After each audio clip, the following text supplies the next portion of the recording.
competitors as we present live the Holly Farms 400 in the brushy mountains of North Wilkesboro, North Carolina.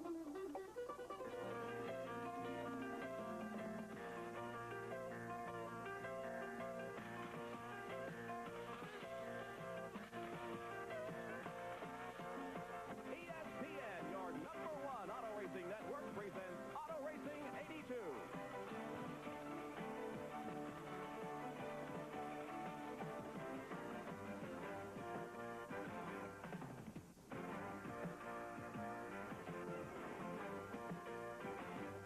Auto Racing 82 is brought to you by Chevy Trucks and your local Chevrolet dealer, who invite you to see the new Chevy S10s for 1983. By Anheuser-Busch St. Louis Brewers of Michelob, put a little weekend in your week. And by Timex, timekeeper to ESPN. Timex, we make technology beautiful.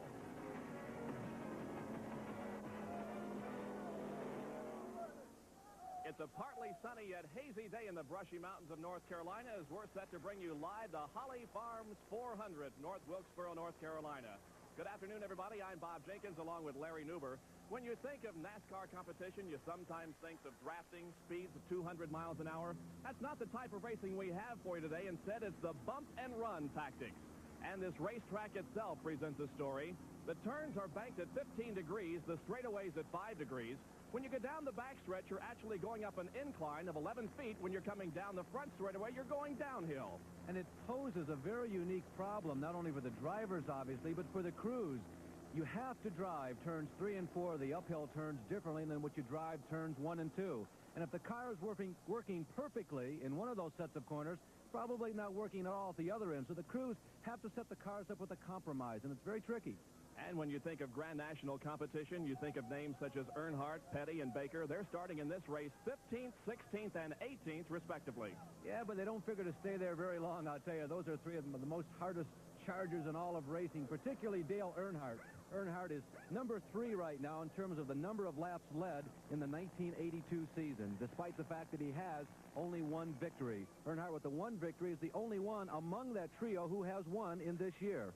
Richard Petty, who has not won in quite some time, will be starting from the middle of the pack and hoping to end a victory drought that has lasted for more than a year. And then we get to Buddy Baker. Buddy, the driver who changed teams in mid-season this year. He'll be driving the white red trim number 28. That car, of course, is maintained by Waddell Wilson, Mr. Speed in Grand National Racing. They put Buddy in this car in the middle of the season because they thought they had a better chance at victory, but Buddy has not had an opportunity to win one yet this year. His best finish, a second. Bob and I will be up top covering all the action from high above the North Wilkesboro Speedway, but down on pit road, 2-time former national champion, Ned Jarrett. Thank you, Bob. Good afternoon, everyone. One thing we'll be keeping our eyes on here this afternoon is tires. Not that they wear the tires that much, but you can see Kyle Petty's tires that they have out here, 4 complete sets, and they have more in the background. Tires, after they heat up on this racetrack, don't adhere to the track nearly as well. You'll see cars come in during the afternoon, put on new tires, go back out and run a second or a second and a half faster around this racetrack than they were with the hot tires. So it's not gas that they'll be concerned with. They'll be coming in more often for tires. All right, and the Grand Marshal for this race, Joe Littlejohn, a former competitor on the NASCAR circuit, has given the command to start engines, and 30 cars begin to roll away from the front straightaway here at North Wilkesboro, North Carolina. And now we present the starting lineup for today's 400-lap Holly Farms race here at North Wilkesboro. On the pole, Darrell Waltrip from Franklin, Tennessee in the Mountain Dew Buick. He qualified at 113.860. Alongside Terry Labonte from Archdale, North Carolina, driving the Stratograph Texas Jean Chevrolet. In the second row, car number 88, Bobby Allison from Hueytown, Alabama in the Gatorade Chevrolet. Alongside number 3, Ricky Rudd from Chesapeake, Virginia in the Piedmont Airlines Pontiac. In the third row, car number 33, Harry Dent from Taylorsville, North Carolina in the 711 Skoll Bandit, and number 50, Jeff Modine from Pleasant Garden, North Carolina in the Spectrum Furniture Pontiac. Starting 7th in today's race, car number 47, Ron Bouchard from Pittsburgh, Massachusetts in the Stacy Buick, and Tim Richmond from Ashland, Ohio, car number 2 in the Stacy Pack Buick. Starting 9th, Morgan Shepherd in car number 98 from Conover, North Carolina in the Levi Garrett Buick, and Lake Speed, car number 17, Lake from Jackson, Mississippi in the Yazoo Mowers Pontiac. The rest of the starting lineup, car number 90, Jody Ridley from Chatsworth, Georgia in the Stacy Ford, and Mark Martin, car 02 in the Rogers Buick. Kyle Petty starts 13th in car number 42, the SCV Uno Pontiac. Dave Marcus alongside in 71 in the Hudson Chevrolet. In the 15th row, Dale Earnhardt and Richard Petty. Then we have Joe Ruttman and Buddy Baker in the 9th row. 10th row consists of Buddy Arrington, car 67, Dean Combs in 77. In the 11th row, car number 52, Jimmy Means, and 40, Joel Stowe. In the 12th row, Ronnie Thomas in 25, James Hilton in 48. 13th row, D.K. Ulrich in 6, Tommy Gale in 64. 14th row, Jimmy Walker and Cecil Gordon. And in the 15th row, J.D. McDuffie and Jeff McDuffie as the green flag comes out and the Holly Farms 400 is underway. Down the back straightaway, it is Darrell Waltrip leading over Terry Labonte. They head into turn number 4 on the first lap. Here comes Waltrip off of the 4th turn, completing lap number 1. Waltrip leads Labonte in 2nd, Bobby Allison 3rd, Harry Gant 4th, Ricky Rudd running 5th. It's a tight racetrack as Grand National racetracks go, but and we have a spin in turn number 2. Ronnie Bouchard in car number 47, running right in the middle of the field with quite a number of the other top competitors. Bouchard pulls away. We may not even go yellow. Well, the starters down below us look it over and they say, no, there is no need for a yellow, so we continue racing. But Ron Bouchard is now about a half a lap behind the last place car, Jeff McDuffie, and he'll be trying to catch up with the field. It is still Darrell Waltrip leading in the Mountain Dew Buick, car number 11. Terry Labonte has tucked him right behind him as we have completed now 3 laps of the 400-lap race that will make up this Holly Farms 400. Bob, we started to comment that it's a tight racetrack because it's basically a 5/8-mile track. Certainly not like the super speedways at Talladega and Darlington, but because of the way this track is built, you can run 2 and even 3 abreast. We saw some of the cars near the back of the pack running 3 abreast, particularly through turns 3 and 4. That's the corner that you can just holler into because you're going uphill, and even though the track is only banked by about 15 degrees, because you've been going uphill, you get the effect of about a 25 to 30-degree banking in turns 3 and 4. Here's the driver that started in 15th position, Dale Earnhardt, the national champion for 1980. Right ahead of him is Richard Petty. I should say Kyle Petty in car number 42. Dale Earnhardt trying to move up from a rather poor starting position. He qualified here this weekend at 111.524 miles an hour, about 2 miles an hour off of the top speed. Dale Earnhardt, car number 15, the Wrangler Jeans Ford. If there were any qualifying surprises per se here this weekend, it probably had to be Lake Speed, who turned in the 10th fastest time as we look some of that bumping you were referring to, Bob, at the top of the show, going on between Kyle, Mark Martin, and Dale Earnhardt. Looks like Dale is trying to nudge Kyle Petty out of the way. You can see him making contact with the rear of Kyle's car almost all the way around the track. Meanwhile, to the outside of Dale Earnhardt is the number 02 of Mark Martin. They go into turns 1 and 2, and still Dale Earnhardt in car 15 is trying to look for an opening that would allow him to get by Kyle Petty. There is a look at Dale Earnhardt, driver of car number 15. Here he is coming off of turn number 4, and Dale Earnhardt still tucked behind Kyle Petty. And if you can stay tucked right down in the bottom, remember, Waltrip continues to lead this race. He does not have a big lead, but he's still out front. By the way, just getting into slower traffic.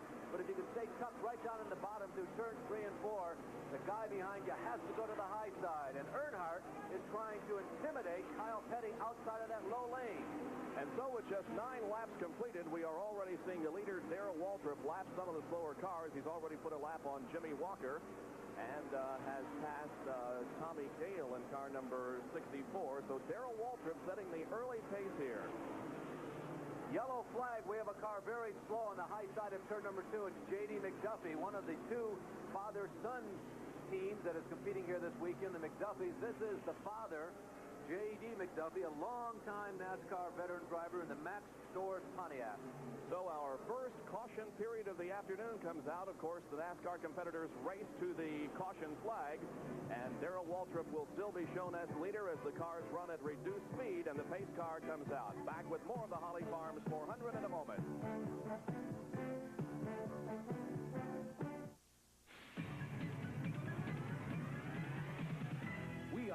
USA 1. David, I don't know how you guys work in all this smoke and dust. If you think it's bad here, you're bad on the track. Man, my eyes are really burning. There's only one way I know to stop that. 20/20 eye drops. You get the irritation out of your eyes quick as a wink. Folks, it's 20/20 eye drops for the man who's got to keep his eye on the road.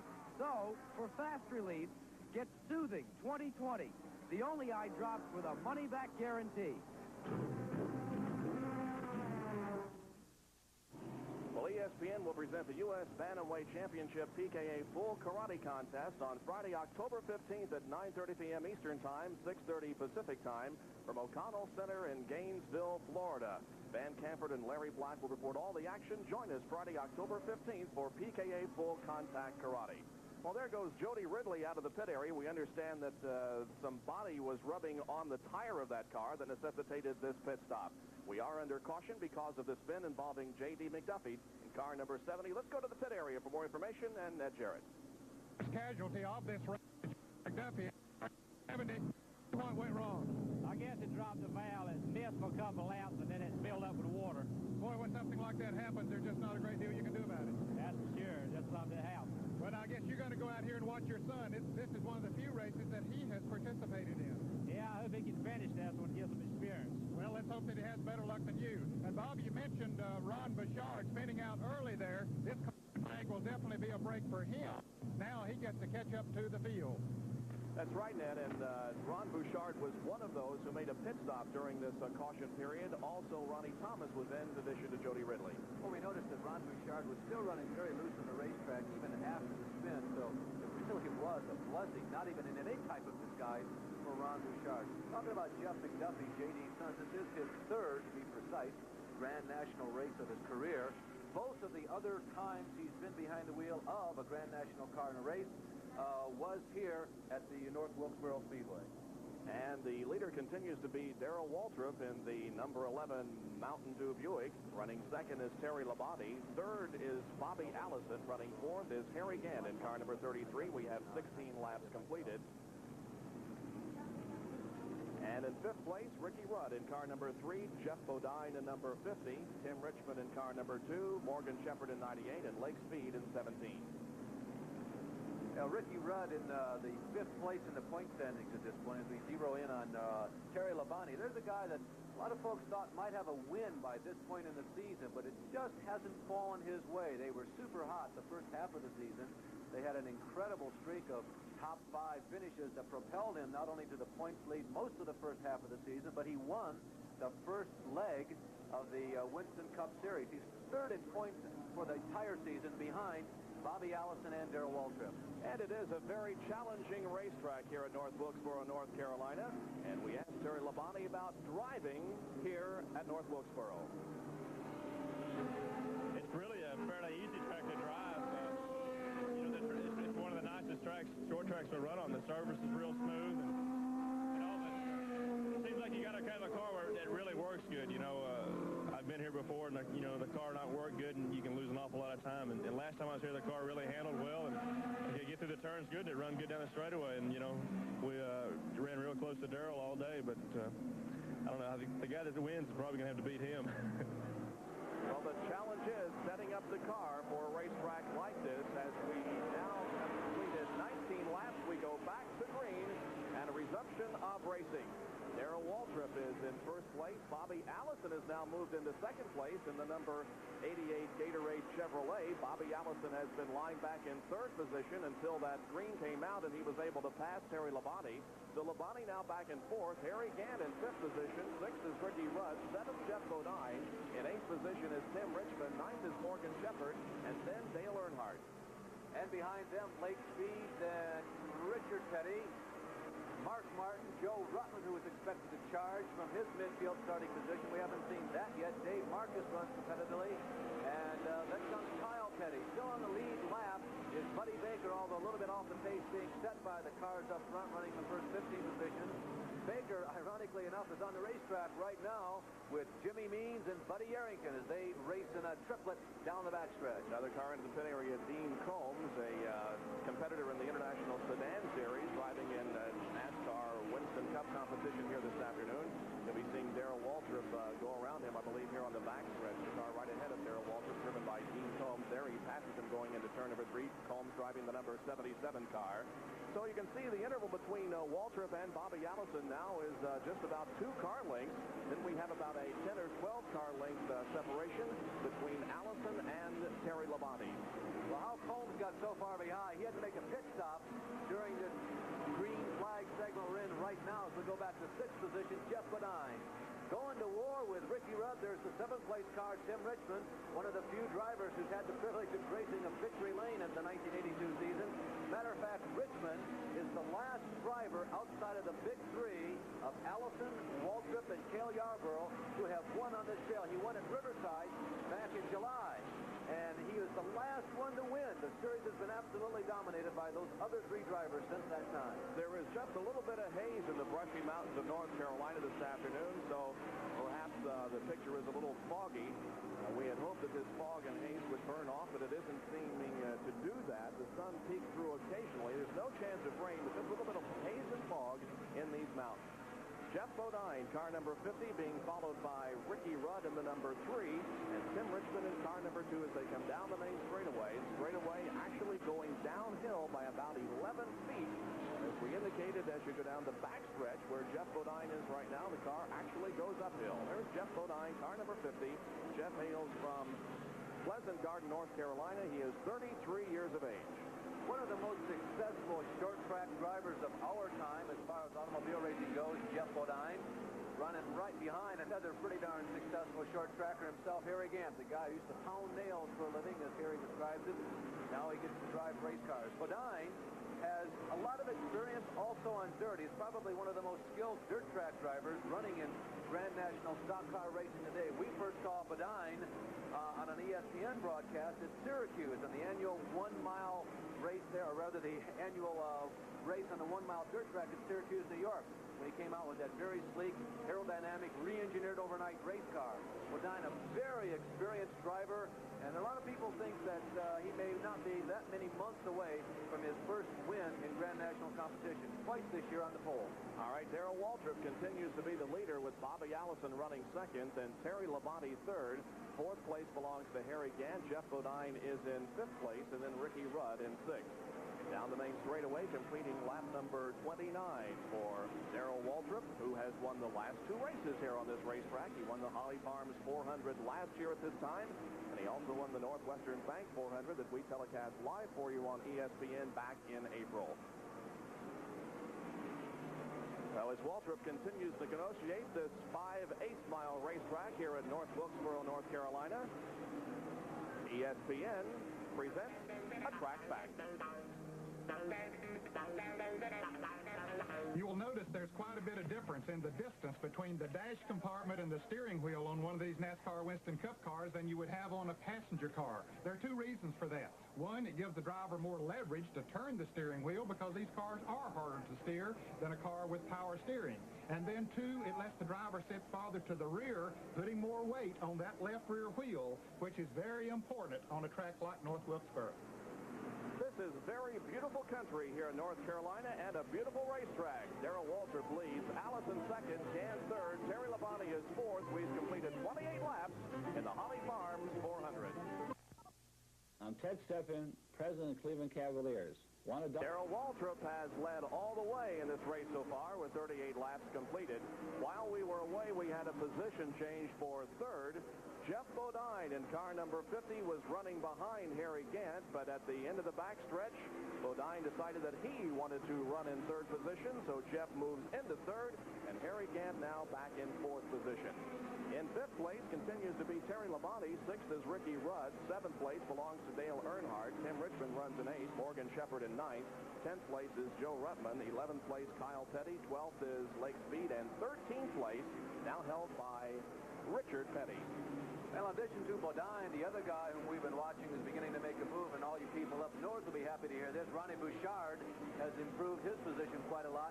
Talking about northern drivers, there's a couple more northern Yankees from Ohio and Michigan, respectively. And there goes Ruttman to the inside of Richmond through turns 3 and 4 as they come out of the fourth turn looking for the home stretch. Joe Ruttman, who is one of the few definite in terms of plans for next year. He is definite in that he's leaving his team. Not definite where he's going, but there's a lot of rumor and innuendo going around right now about a lot of folks. But Rutman is one of the few who's come out and said, yes, I am shopping around. Tim Richmond now drops back to 10th position. Richmond, of course, the man who came out of super modified Indianapolis sprint car racing to come to the South a couple of seasons ago. There are lots of rumors, as Larry indicated. We'll be talking about them and have more definite words on who's going where for next year as the season progresses. And we will have a couple of more live NASCAR races for you this year, one in Rockingham, North Carolina, and another in Atlanta, Georgia, before it all ends up at Riverside, California in November. Joe Rutman, car number 75, is running in 8th position now. Joe Rutman hails from Upland, California, is driving the Pet Dairy Buick. Joe Rutman, his best finish in 1982 was a third in the Daytona 500. He wasn't driving this car when that occurred. He's been driving for this racing team for about half of the season. The number 96 car of Jimmy Walker, the Ford, is into the pit area for his stop. Jimmy Walker is 41 years of age and has not competed too much on the Grand National Winston Cup circuit. No, but Walker is one of those guys who've been trying to pick up and get involved on a regular basis with Grand National racing. He's from the northern center part of Pennsylvania, in the area of Altoona, where there used to be a Ford track quite a number of years ago. And also not all that far from State College, Pennsylvania, where they have a pretty fair country college football team this year. That's the home of Penn State. Here come the first two cars off of turn number 4. Darrell Waltrip in the number 11. Right behind him, Bobby Allison. The interval is about 2 car lengths. Notice the definite 2 grooves on this racetrack. The lower groove, which is being taken by the number 52 of Jimmy Means, and the higher groove used by Bobby Allison. Darrell Waltrip sets the car into turn number 3 once again, brings it off before onto the main straightaway, and completes 47 laps. 47 laps have been completed. Well, certainly the story of the 1982 Grand National Stock Car season has been those 2 green race cars. If you follow stock car racing at all, you know that here are the people who have won a combined 16 of the 24 events run so far this season. Waltrip, of course, the leader in number of wins with 9. Bobby Allison close behind with 7. But Allison, on the strength of just a tad more consistency among top finishers, leads the point standings. The big fear here at North Wilkesboro today was that Darrell Waltrip, who looked very, very strong earlier this weekend, would run off and hide from the rest of the field. But Allison is keeping step. The leaders put a lap on Buddy Baker in car number 28. Still running in 8th position is Joe Rutman from Upland, California. And a very interesting question was put to Joe. We asked him, what would you be if you were not a race driver? I like to be a car owner and then tell that stupid driver what to do all the time, you know. Joe Rutman, the driver of car number 75. The leader of the Holly Farms 400, Darrell Waltrip. Second place belongs to Bobby Allison. Jeff Bodine is 3rd, and Harry Gant is 4th. You know we always got a like a cigarette rolled up in his t-shirt. On my share of stock car races, but even I don't have a chance if my car's not at the track. Our rig's that important.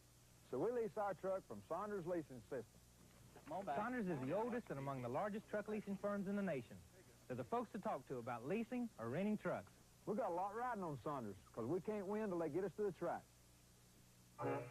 Rent or lease from Saunders. Check your yellow pages or call toll-free.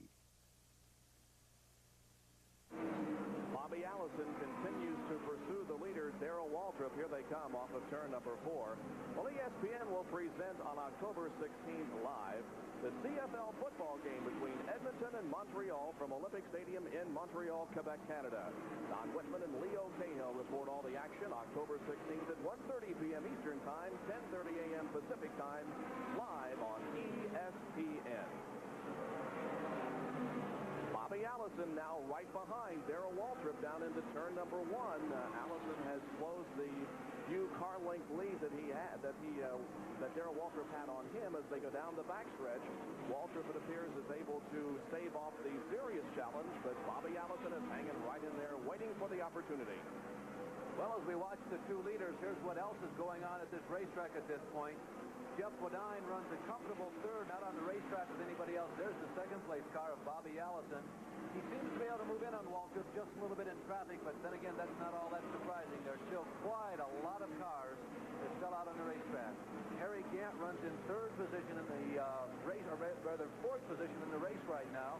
There are the current Winston Cup standings. Allison and Waltrip battling it out on the racetrack. They're also battling it out in the battle for the Winston Cup. Allison has 3,574 points. Darrell Waltrip with 3,473. Terry Labonte, who was the leader at the halfway point of the season, is now third in the point standings with 3,372. Gant and Arrington are fourth and fifth. We'll talk more about the nice performance of Buddy Arrington a little bit later. Marcus is running in 6th place. Richard Petty is 7th. Dale Earnhardt 8th. Ron Bouchard 9th. And Ricky Rudd 10th in the battle for the Winston Cup. The winner of the Winston Cup at the end of the season will be awarded $75,000. Darrell Waltrip, Bobby Allison down the main straightaway. And as we have indicated earlier, these two cars have been running right together on the racetrack since the drop of the green flag. And now Bobby Allison, it appeared, was going to challenge for the lead to the inside, but could not get the job done. Now they move into some slower traffic in turns 3 and 4. Bob, you and I have commented a couple of times in the last 2 or 3 broadcasts, mostly on the way home in a plane, that we haven't seen yet. And there they are, side by side. And more on that in a second. The 2 leaders going at it, coming up turn number 2. Allison finds an extra lane in the middle of the racetrack. Waltrip went high and gave him some room. Darrell Waltrip gave Bobby Allison some room, but Allison just did not have enough RPMs up as he came out of turn number 2, going down the backstretch to get around Waltrip. You and I have commented we haven't seen yet this year, particularly in the second half of the season, a classic Waltrip-Allison duel.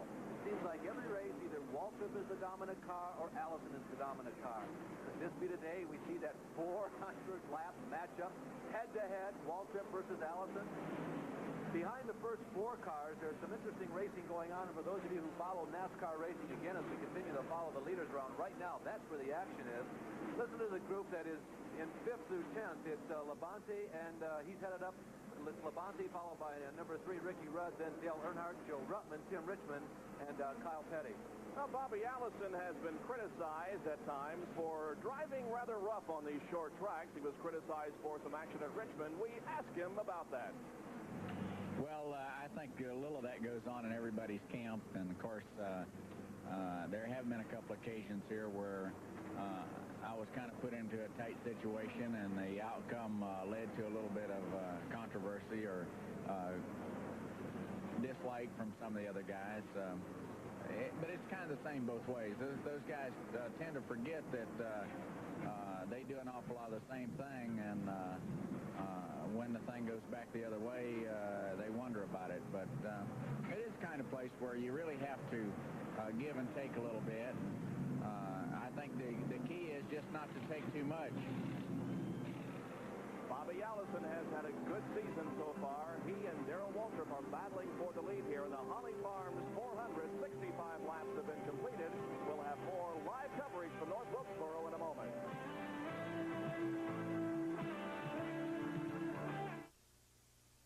The driver who started in 4th position in the Piedmont Airlines Pontiac is into the pit area, and it looks bad for this driver from Chesapeake, Virginia. Ricky Rudd, 26 years of age, has had a victory this year in Grand National competition, but it will not come that way today. While we were away also for that commercial break, we had a change of leader on the racetrack. The leader now is Bobby Allison, as he was able to sneak around Darrell Waltrip in some traffic. So Bobby Allison assumes the lead now. He becomes our 2nd leader of the afternoon. Darrell Waltrip still hanging in there in 2nd place.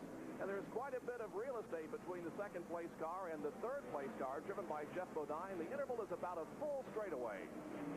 Well, Allison trailed Waltrip closely. He was stalking him for about 4 or 5 laps before he finally put his groove on it.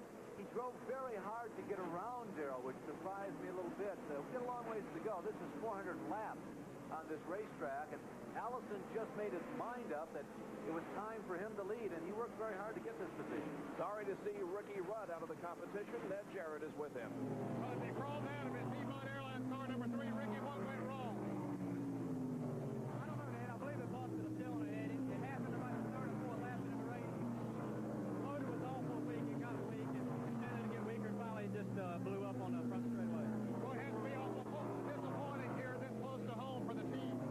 Well, it is. We didn't run very long. The whole Piedmont crew has been doing a good job. Just wish we could run the car raced all day long today. Ricky Howard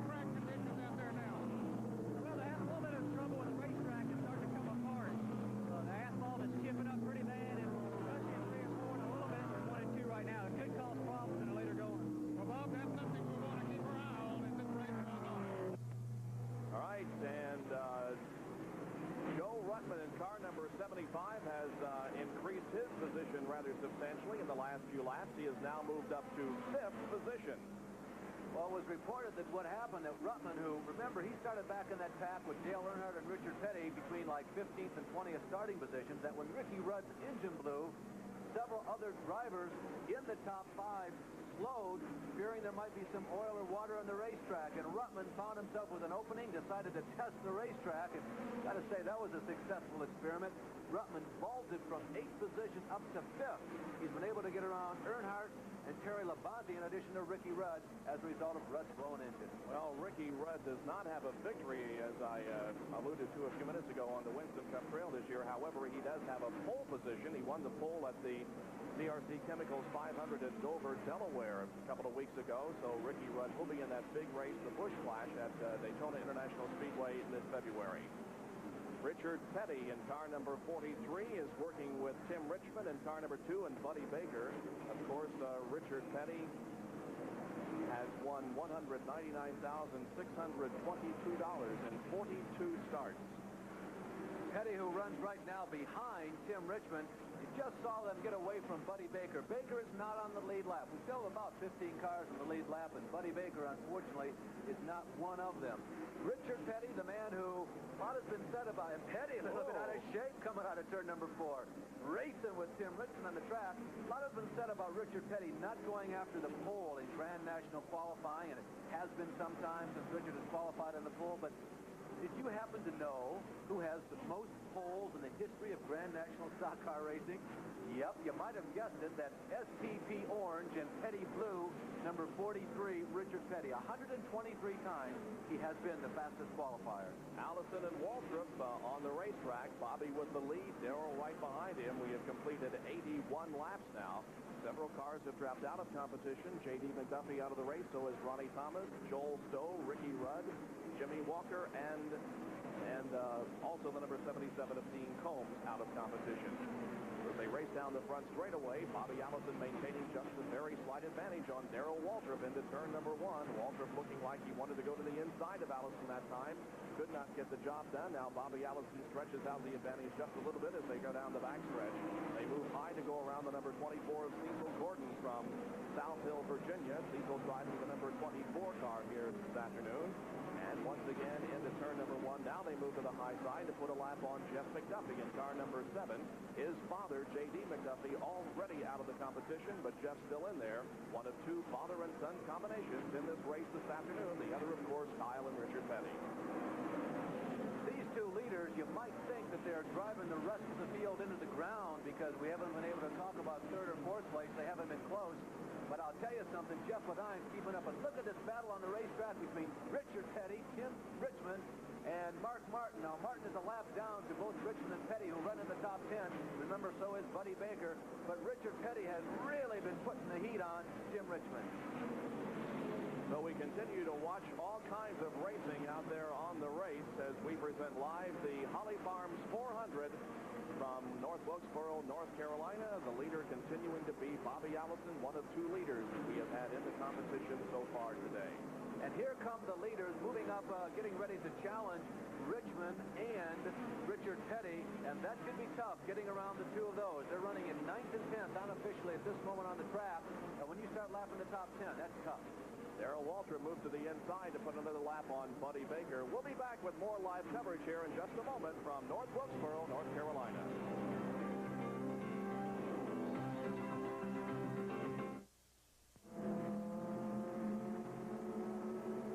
I do a lot of weekend driving in pretty heavy traffic, and everything's riding on my Goodyears. These racing tires give me the kind of handling I need. And during the week, I count on Goodyear Street Radio, because on the track or off, I feel better with the blimp behind me. Get the blimp behind you. Come up to Goodyear. You don't have to be a hotshot driver to have a big following. The art of hand carving, rarely found in this day and all kinds of race fans, all sizes of race fans. This young man is a Harry Gant fan, and he has the driver's uniform to prove it. Harry Gant, who currently runs in 4th place in this race, maybe Harry's youngest and most loyal race fan. We understand that that young fan's mother went to a great deal of effort to get that suit custom made to resemble the suit that the full size and the real Harry Grant donned. 10 cars are running on the lead lap. These are the cars out of the race. J.D. McDuffie, Dean Combs, Jimmy Walker, Ronnie Thomas, and Ricky Rudd. Right ahead of our leader, Bobby Allison, is the 10th place car driven by Richard Petty, and right ahead of him, the 9th place car driven by Tim Richmond. Down the main straightaway, the number 88 Gatorade Chevrolet driven by Bobby Allison continues to lead this race. We have completed now 91 laps, so we are nearing the 1/4 mark here. The 400 laps will make up this contest. You know, you go to Grand National race week after week after week, and you watch the dominance, particularly this year, of those two cars, the Junior Johnson Mountain Dew crew of Darrell Waltrip and the Gary Nelson-headed Gatorade crew of Bobby Allison. It is marvelous, really, how dominant these two drivers can be and these two teams can be. You have to shake your head. You know the other crews are working just as hard as the two of them, but something clicks for certain teams during certain seasons, and they become almost invincible. And we've had two teams that have become invincible in the 1982 season, and if what has happened up till now and the performance so far in this race is any indication, we could have a good old-fashioned Western shootout from here to the end of the season between these two drivers. Kyle Petty, driving car number 42, has improved his position. He has gotten around Terry Labonte. So Kyle Petty now is in 7th position. His father, Richard, is in 10th, and Richard now is 1 lap down because Allison went around him, as you saw just a few minutes ago, on the backstretch. Kyle Petty, the driver of car number 42. He is 22 years of age, driving the STP Uno Pontiac. Kyle, of course, from Randleman, North Carolina, started 13th in this race, and he moved to the outside to put a lap on the number 48 car, driven by James Hilton from Inman, South Carolina. Yep, he hasn't rented it out this weekend. That's good old James, one of the $1 million winners in career winnings in NASCAR racing, who drives his own car, the Palatine Chevrolet. Kyle Petty, the 3rd generation of Petty racing. Of course, his grandfather, Lee Petty, absolutely one of the pillars of not only stock car racing, but of automobile racing in this country. One of those fellows who just after World War II decided to take a chance on this new sport that they were putting together down here in the South. They called it stock car racing, a participant in the first ever Grand National Stock Car Race held, a participant in the first ever Southern 500, the first race in the history of automobile racing, completed on a super speedway race. Lee Petty, followed by Richard Petty, and now Kyle Petty. And make no mistake about it, Kyle Petty has shown great promise. Interestingly enough, some of his finest performances have come on the big racetracks. And right now, he's going after Tim Richmond, who's been a competitive top 10 all afternoon. But look who's knocking at the back door. The leaders are coming around. Bobby Allison has already gotten by. Here comes Waltrip. So on the backstretch, it is Bobby Allison, then Tim Richmond, Richard Petty, and Darrell Waltrip. But only 2 cars of that group on the lead lap, Bobby Allison and Darrell Waltrip. ESPN presents another Track Back.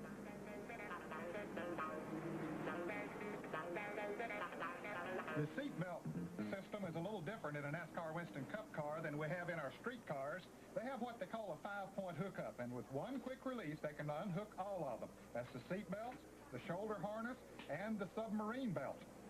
This helps to keep the driver a lot safer when he's out there zipping around. You know, I believe I can still do this. And you know, there are a few of us who would like to see that, too. Thousands of spectators are looking on here as the brushy mountains loom in the background over North Wilkesboro. We'll be back in just a moment with 100 laps completed. Tough season. Darrell Waltrip has led the most laps, 2,357. Bobby Allison has led 1,827 laps. Dale Earnhardt 1,007. Cale Yarborough has led 348 laps, and Harry Gant has led 325. Now, a special award is presented by the Gillette ATRA people at the end of the season for the driver who leads the most laps during the racing season. Now, Waltrip's total of 2,357 laps out of a possible 700, or rather 7,200 laps that he has led, means he's led about 1 out of every 3 laps he's raced. Is just an incredible figure. The interesting figure there is Dale Earnhardt, with just the lone win at Darlington early this year, is 3rd on the leaderboard in terms of number of laps. Only 3 drivers have led more than 1,000 laps in 1982. 7 cars are on the lead lap. Bobby Allison is the leader. 2nd place belongs to Darrell Waltrip, and one of the drivers doing a very good job out there is running in 5th place. That is Joe Ruttman, car number 75. Well, Ruttman has had a really tough time of it the last couple of months. They've had all kinds of problems with the race car. Joe has become the king of second-day qualifying on the Grand National Trail. Several times this season he's been the fastest qualifier in the second day. Of course, the second day doesn't move you into the top 10 because the way the qualifying structure is set up in NASCAR, the fastest 20 qualifiers in most instances start up front. But Joe Ruttman's had all kinds of tough luck. He started in, you guessed it, 17th position here this weekend at North Wilkesboro, but he's done an excellent job of moving up to the path.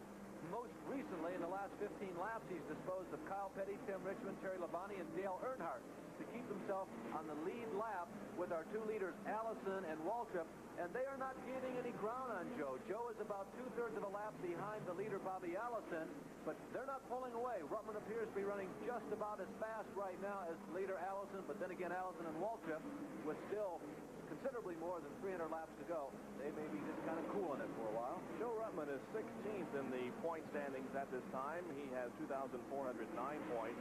This is his 24th race of the year, and he has won a total of $137,490.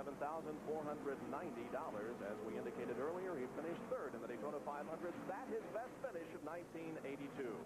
Buddy Baker, car number 28, rolls to a stop in his pit area. Buddy driving the Stacy Pontiac. He hails from Charlotte, North Carolina, 41 years of age, a veteran on the NASCAR circuit, and tires being changed on the right side of the car. The fuel going into the car also. Morgan Shepherd also in for a pit stop in car number 98, and it's about that time that we'll start to see a series of pit stops. Yeah, the cars are capable of going, about 100 miles if they so chose to go that far, but we are, of course, well aware that at this racetrack, you pit more for tires than you do for fuel. A lot of the top teams, you get to this part of the race, if they're not performing the way they feel as though they should be, they may stop a little earlier. But Buddy Baker, his problems are obviously more severe, and it's not just a routine pit stop. As a crew member has climbed inside the race car, might be an ignition problem, might be something perhaps wrong with the clutch inside that machine. Usually when you go inside like that, it's something other than a motor problem. It could also be an ignition problem. The word we get from the pit area, there was frantic work being done on that car when Buddy brought it in, and it looked like it was going to be a routine stop, but then the crew member climbed inside the cockpit with Buddy, and you can see Buddy taking his helmet off now. He's got a smile on his face. He doesn't appear to be too unhappy, but it looks like it's over for Buddy Baker here in North Wilkesboro. It's a heck of a lot easier to drop out when you're 20th than when you're leading. Bobby Allison in car number 8 puts a lap on Dale Earnhardt, who is running in the top 10. So Bobby Allison and Darrell Waltrip are still running pretty close together on the racetrack. Darrell Waltrip moves to the high groove and attempts to go around Dale Earnhardt on the outside off of turn number 4 onto the straightaway, and Waltrip will pass Dale Earnhardt. Now watch Kyle Petty. Kyle Petty's going to try and sneak around the high side of Earnhardt too. Kyle's been racing with him. Dale has given Darrell just a little bit of room, and Kyle's going to try and sneak by, but I think Darrell's onto the game. Here's Ned Jarrett in the pit area. Buddy Baker has crawled out of the car number 28. Buddy, what went wrong? Something's wrong with the clutch. It won't go in gear, it won't go out. When you do get in gear and you hit the starter and just keep running in that gear, you can't change gears when it's out of the market. You never did really get the car to work in here the way that this car normally runs. We hadn't run all week, and we didn't run today. It's just been one of those bad days for us, and all I can tell you is next week in Charlotte, we won't look like this. Okay, Buddy will have a brand new automobile next week at Charlotte. Buddy Baker started in 18th position here this afternoon, qualifying at 110.603 miles an hour. And his reference to, I guarantee you, we won't look like this next week. He likes the big racetracks, and Buddy is very good when the tracks are super fast. And with 119 laps completed, the leader continues to be Bobby Allison, and trouble coming from the Dale Earnhardt car as the yellow comes out. Well, Dale has been down in the grass as he came down the front stretch that time. He's got something long trailing from the racetrack. There's some debris caught on the race car. See that black speck trailing Dale Earnhardt by about a car length? There's a piece of cord. It certainly couldn't be a strand of grass that's that long, but it's trailing along behind Dale Earnhardt, who's been down in the grass. Reminiscent of what happened back in the spring, Bob. That is exactly right. He spun down in turns 3 and 4 during the very early stages of the Northwestern Bank 400 here at North Wilkesboro. And with this caution period, we do have a series of pit stops being made. Bobby Allison in in car number 88 and away in 13.7 seconds.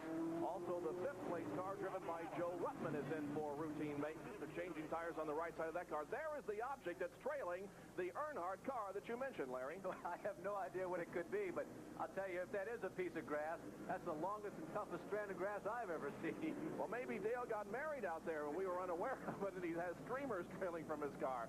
At any rate, he comes down through the pit area now, and his crew will be checking to see exactly what that is. Here he is pulling to a stop right in front of us at the start-finish line. The crew goes to work on the right side of the car, changing the tires. Fuel being put in also, and nobody seems to be paying much attention to that object that's dragging. Meanwhile, Darrell Waltrip in number 11, the car that was running in second position, also in. The main man, as we look at Darrell Waltrip, the main man in Dale Earnhardt's crew. Bud Moore is the guy who very casually walked around to the tail of the car. He had some tin snips and just walked behind and cut it off. He wasn't in a rush about it or anything. He was very casual about it, as a matter of fact. Well, all the leaders in, including Bobby Allison for a second time. The Petty's in, so is Tim Richmond, so is Mark Martin. But everybody back out there right now. Jeff Bodine, who's running in the top 5, also made a pit stop back out there right now. So we are under our second caution period of the afternoon because of an incident involving Dale Earnhardt. Back with more in a moment.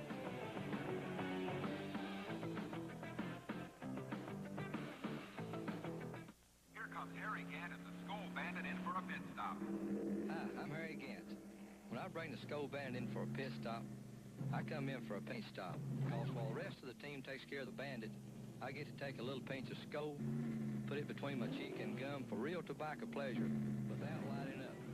Now that's what we call teamwork, and Skull's what we call team pleasure. For real tobacco pleasure without lighting up, try Skull. A pinch is all it takes.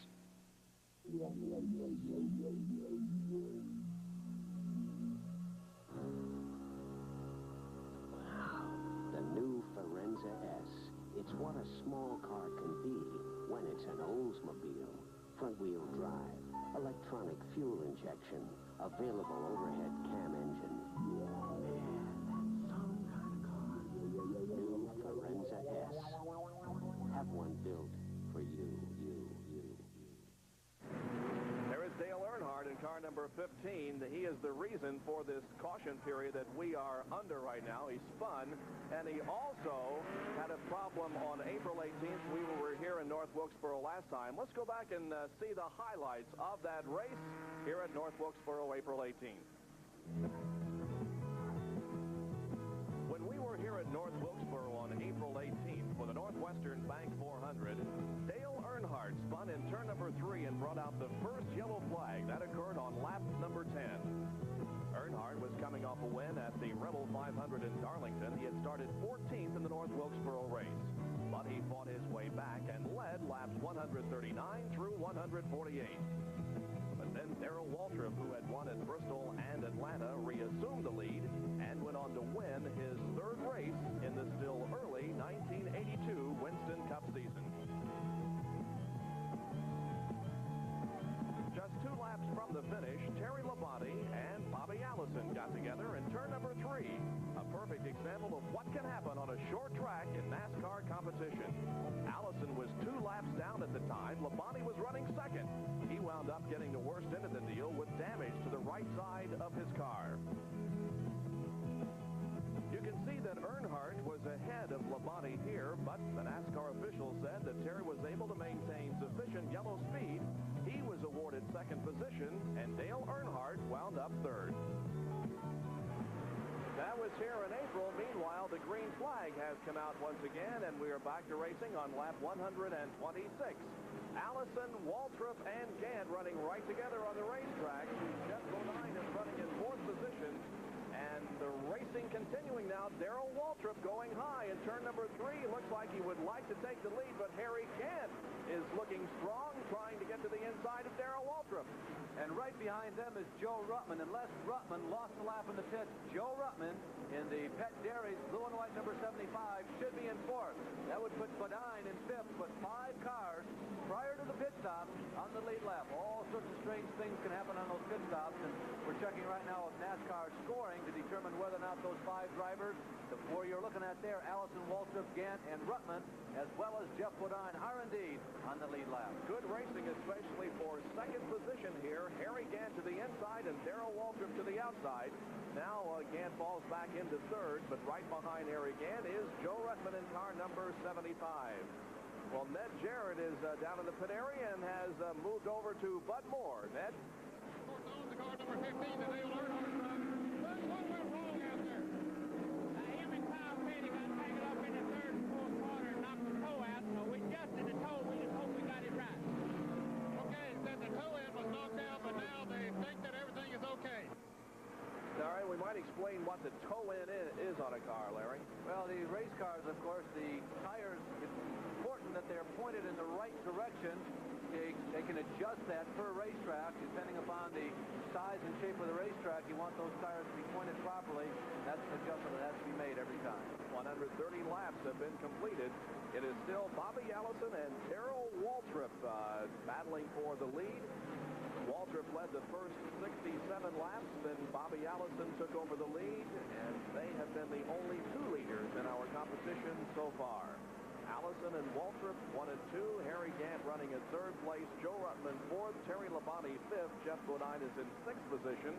7th position belonging to Kyle Petty. And we just did get our confirmation that Terry Labonte is the only one among those drivers running near the pack or near the front that is a lap down. So Labonte, he was lapped. Remember, Labonte slowed down a little bit compared to the other top runners between laps 20 and 40. They didn't have just the right setup. Maybe the tires they put on weren't working properly, but whatever the case, Labonte wasn't able to go as quick as he normally is. And unfortunately, that first green flag segment went a long time, and it went too long for Terry Labonte. He was lapped under racing speed conditions during about lap 70. So Labonte's down a lap, but it is Allison, Waltrip, Gant, Joe Ruttman, and Jeff Bodine. Those are the 5 cars, and the only 5 to this point on the leader's lap. 134 laps have been completed, and Larry, these 2 drivers have been running out there nose to tail and side by side for the last few laps. But it's awfully early in the race, and I'm sure that Darrell Waltrip is in no real big hurry to move into the lead. Although you do get points for being in the lead, he's just making sure that he stays very close to Bobby Allison, and when the time is right, maybe make his move. Well, of course, both of them have already led. As we look at first position, Bobby Allison. Allison and Waltrip have led about, I guess they'd share this. There is the second place car of Darrell Waltrip, chasing in points. In 3rd place is Harry Gant. He's been right up there all afternoon, still looking for his first win on a big track, although he did win earlier this year at Martinsville, a racetrack not that dissimilar from this one. The first 3 cars continue to be just like a videotape replay. Bobby Allison, Darrell Waltrip, and Harry Gant. They're all green and white. And we will continue our live coverage as ESPN's Auto Racing 82 season is here in North Wilkesboro, North Carolina for the Holly Farms 400.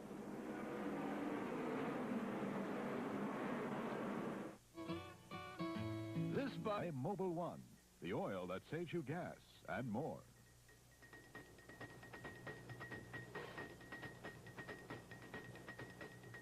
Bobby Allison is in trouble. Seconds ago, smoke started pouring from that car. You can see him fighting it to keep it on the racetrack. It looks like he has blown an engine. Oil possibly on the racetrack. He did a nice job of keeping it under control, but Bobby Allison brings out a caution flag, and it's all over for Bobby Allison.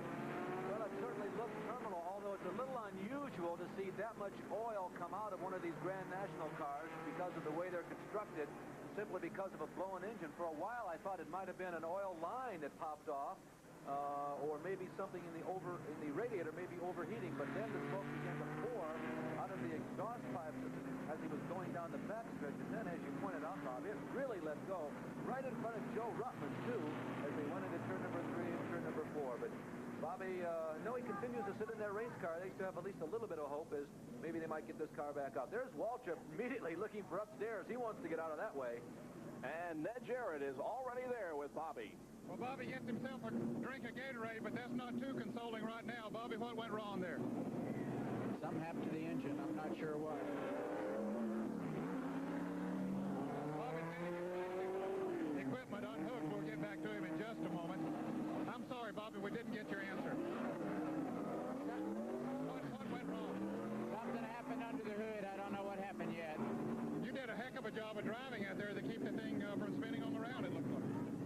got a little slick there, but the car really drives good, and I just did the best I could. It was too late for anything then, but just to save a mess out there. Well, Bobby, I know that you really hate to be out this early with that Winston Cup point battle. Well, still the guys are doing a great effort, and that's racing. Some days you have tough days, and some days you do okay, so we'll have to look for better days. This is not one of his better days, Bob. Well, Bobby Allison, with disappointment written all over his face, but still manages to compliment the crew that did a tremendous job preparing the car. And certainly the battle for the Winston Cup now will really tighten up because Darrell Waltrip, who is in second place in the point standings, is still out on the track and, as a matter of fact, is the leader. And he had about a 100-point deficit to make up on Bobby Allison. You know, Bobby a little while ago said that if he did not get the championship this year, that he's had so many successes and so much fun driving race cars in his career that he felt that he could live with it, but it was pretty obvious when he climbed out of that race car, that was on his mind, because you normally don't see Bobby Allison that quiet and that disappointed about dropping out of a race. Terry Labonte is back in the pits, and they have the hood up on that car. Looks pretty bad for Terry, and Darrell Waltrip, Dale Earnhardt, rather, making a quick stop. We'll be right back.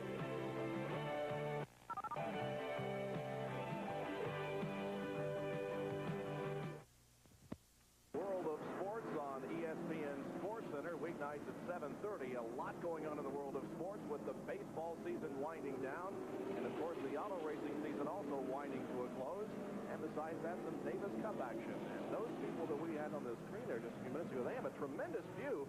They are located just inside of turn number 1. Yeah, but they're in trouble if that pole catches on fire. At the Holly Farms 400, we have completed 146 laps. We are under our third caution period of the afternoon. The first was brought out by a blown engine on the number 70 car of J.D. McDuffie. Then Dale Earnhardt spun on lap number 120. And just a few laps ago, Bobby Allison's engine let go, and Bobby is out of the race after leading more than 60 laps. Now we go back to green with the lead being held by Darrell Waltrip. Second position belongs to Harry Gant, and third is Jeff Bodine. And in fourth place is Joe Ruttman on the right-hand side of your screen, the far right-hand side there momentarily. Ruttman was the only of the now 4 cars on the lead lap who pitted for fresh rubber during that stop. There goes Ruttman to the inside of Bodine. That's third and fourth place side by side, and out of shape coming off the fourth turn was Kyle Petty momentarily. Caused a lot of shuffling going on behind him. You saw Ruttman dart down to the inside coming down the front stretch, but everybody survived. Ruttman with brand new rubber. He hopes to be able to go to the front. Now, of course, it can backfire on you also. Replay. Look at Petty's back end come around on him. He nearly lost control of that car. Morgan Shepherd had to get on the brakes very hard. Joe Ruttman takes to the inside to avoid the melee and did a nice job avoiding the situation. Jeff Bodine, meanwhile, was able to go to the high side of the racetrack and maintain third place. And look who's right in front of Bodine and Ruttman. Somehow, Kyle Petty stayed in the throttle, took her on down into number 1, and came out on top. Kyle is running loose.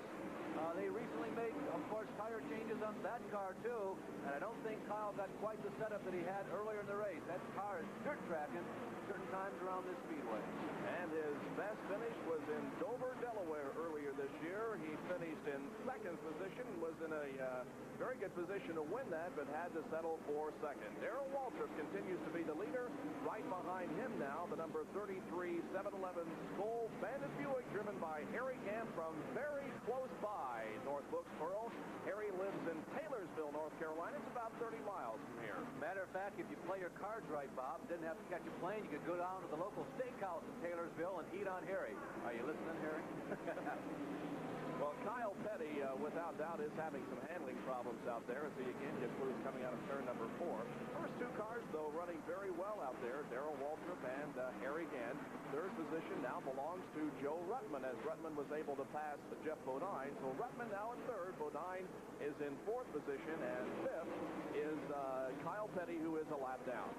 Well, if you're anybody but Harry Gant, because you're right behind Waltrip, you might be feeling kind of racy and think you got a shot at this guy.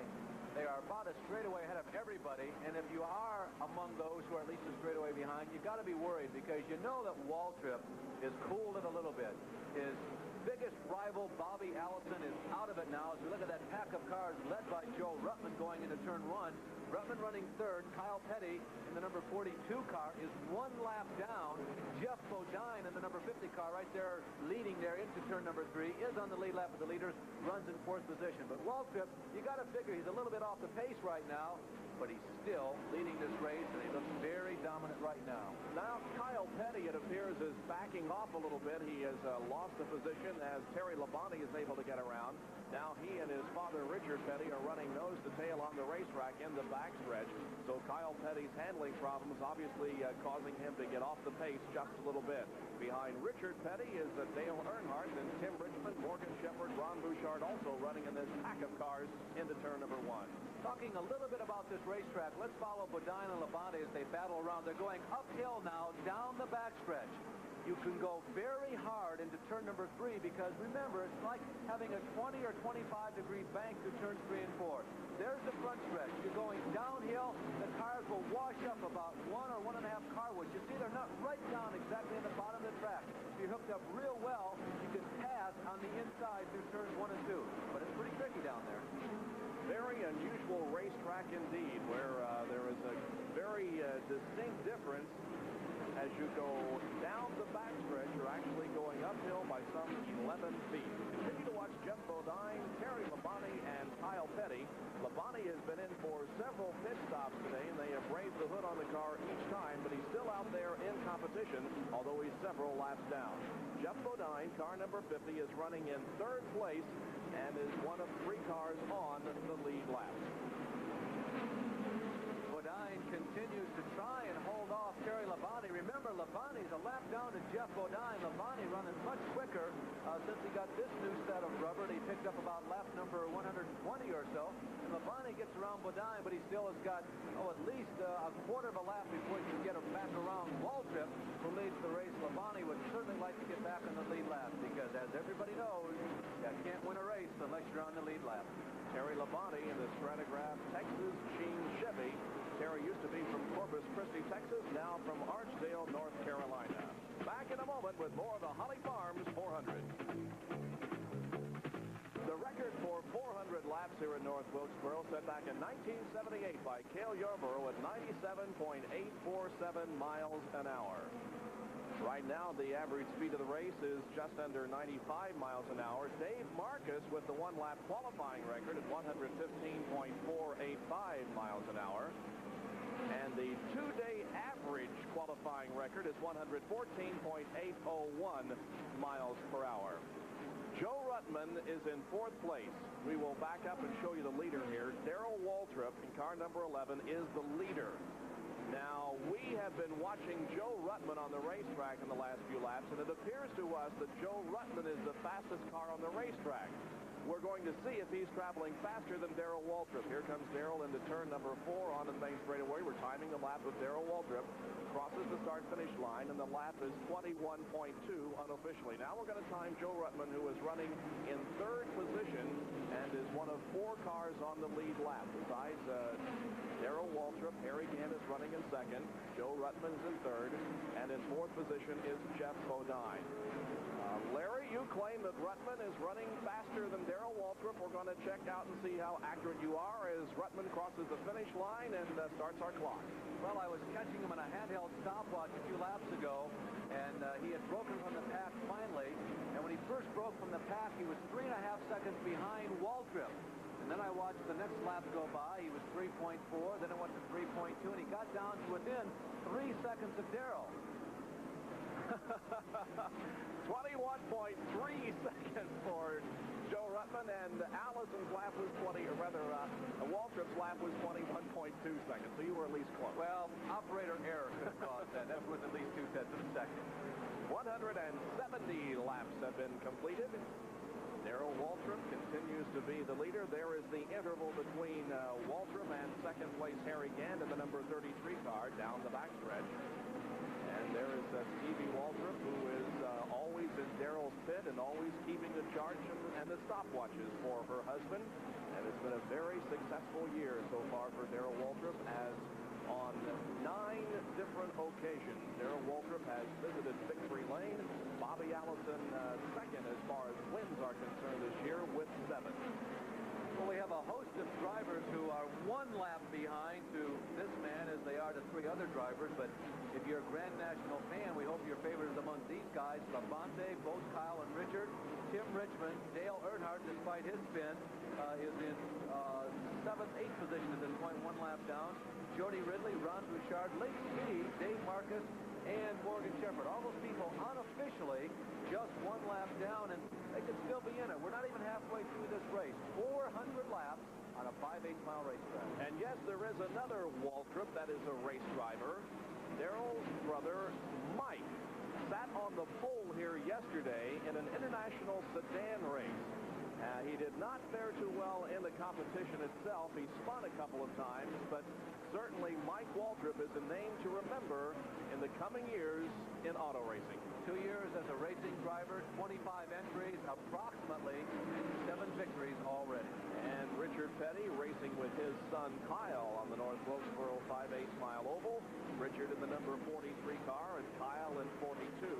These guys were not the only father-son combination out there today. J.D. McDuffie and Jeff McDuffie, also father and son combination. Both of those guys were on the back row of this race, starting in the 15th row. And already J.D. McDuffie has dropped out of competition, but his son Jeff is still out there. And Richard Petty and Kyle Petty running together on the backstretch. And as you look at the Pettys, you just have to think about the history of Grand National racing. There's Jeff McDuffie in his 3rd career start only as a Grand National stock car driver. Started with a comment that of all the Grand National racetracks, certainly North Wilkesboro is one of the most historic. Remember, this is Jeff's 3rd race in this J.D. McDuffie prepared race car. Both of the other 2 races that Jeff has been in were right here at North Wilkesboro. There is young Jeff McDuffie, just 21 years of age, driving the Bailey Excavating Pontiac here at North Wilkesboro. And he started 30th, qualifying at 106.398 miles an hour. Well, we'll be right back with more of this live race today with Darrell Waltrip still the leader.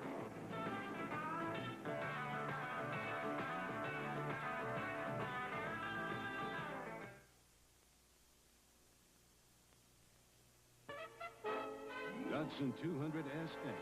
Here's blistering acceleration that left 70 other cars behind in this toughest of all rallies. Datsun 200SX, twin-ignited Hemi-head muscle wrapped in power styling. Datsun 200SX. Drive this fuel-injected beauty and you drive a winner. Proven from Mombasa to Main Street. Datsun, we are driven. From the depths of space, from the edge of the earth, Timex takes quartz to make a watch beyond time as we know it. The Timex Quartz. Quartz for every man. Handsome in the newest ways. So accurate you may have to reset it only once this year. Thin, sleek, elegant. The Timex Quartz. Built and priced in the Timex tradition. Timex. We make technology beautiful. Richard Petty has won more times in this particular race, 5. Cale Yarborough is second with 3 wins. Marvin Tench has 2 wins in the Holly Farms 400. Bobby Allison has 2, and Darrell Waltrip also has 2 wins. And not only is Richard the all-time leader of wins at this race, but also at this racetrack. He has won 15 times of the 42 Grand National races held here in the history of Grand National racing in North Wilkesboro. Of course, it's not all that surprising to find Richard Petty to be the leading winner at a racetrack. Of the 16 tracks currently active, Petty, for you aficionados, take a quick guess, is the all-time leading winner on 10 of the 16. So Richard has spread around the wealth a little bit in those 195 career wins. Jeff Bodine, car number 50, is in 4th position and the only other driver, the 4th driver on the lead lap.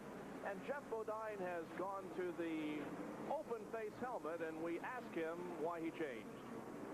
Well, I guess, Ned, basically just to conform. It was a little different than what everyone else runs. And it looked a little strange out there, and I was getting a little static from everybody about wearing the helmet. Some people think you can't see out of that type of helmet. You can. There's no problem with vision, but it was a little different. We just decided to conform. Bell came up with a helmet for us, and we decided to wear it.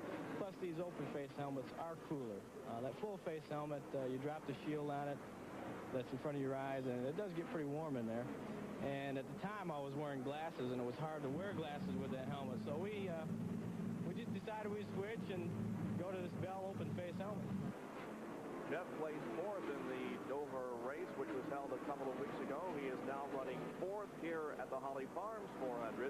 Third place, Joe Ruttman. Second is Harry Gant, and the leader continues to be Darrell Waltrip. And we go back down to the pit area with Ned Jarrett, who has the chief mechanic on the Harry Gant car. Travis Carter, who is the team manager and crew chief. Travis, I thought you made an adjustment on that pit stop, but you did not make a safety adjustment on it. No, we haven't made one yet. We got some push in the first and second turn. The first and front finish. But we're a little loose in the third and fourth turn, so he wants just wait till he works the moves and compensate for that. If not, we'll have to try to do some adjusting in the next pit stop. Do you feel you need just a little bit more speed, huh? Well, if we take a little push from one end and put it to the other end, we'll get in good shape. And Bob, sometimes that's hard to do. When you get pushed on one end and you relatively fast with two distinct different turns and two distinct different straightaways here on this North Wilkesboro Speedway, it makes it very difficult to set that car where it's perfect everywhere. And Ron Bouchard at car number 47 has recovered from a spin very early in the competition and is running in the top 10. He moves up another position by passing Kyle Petty. So Bouchard running well in that number 47, Stacy Buick. Ron Bouchard, the only rookie to ever win a super speedway race in Grand National competition, was only his 11th race ever in the GN cars. Other rookies have won Grand National races way back in '58. Shorty Rollins pulled the trick.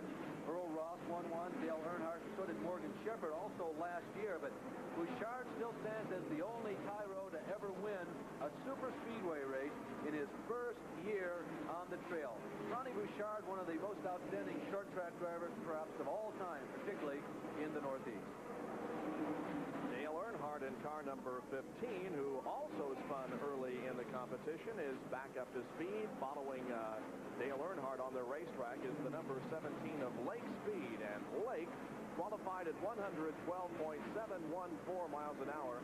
The qualifying procedure here in North Wilkesboro is quite different from a lot of the racetracks. What they do is average 2 days of competition. They qualified on Friday, and then they also qualified on Saturday, and they average the two speeds turned in by a driver, and the average speed is the speed that they use to determine a starting position.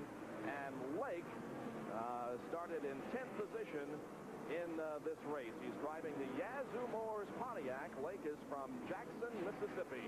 Well, Lake Speed is having a good weekend. Right now, he is only one lap down to the leaders. He is in 10th position, having an excellent weekend in the Yazoo Motors number 17. There's also another sponsor on the side of that car. Actually, on the trunk, it's called the Loading Zone. And I guess you have to be from North Wilkes to know what the Loading Zone is. It's a local establishment that serves beverages. The Loading Zone of North Wilkesboro, North Carolina. Several cars have dropped out of competition as we near the halfway point. Those cars who have dropped by the wayside include J.D. McDuffie in car number 70. Also out of the race, Dean Combs in car 77. Jimmy Walker is out in car number 96. Ronnie Thomas is out of the race in car number 25.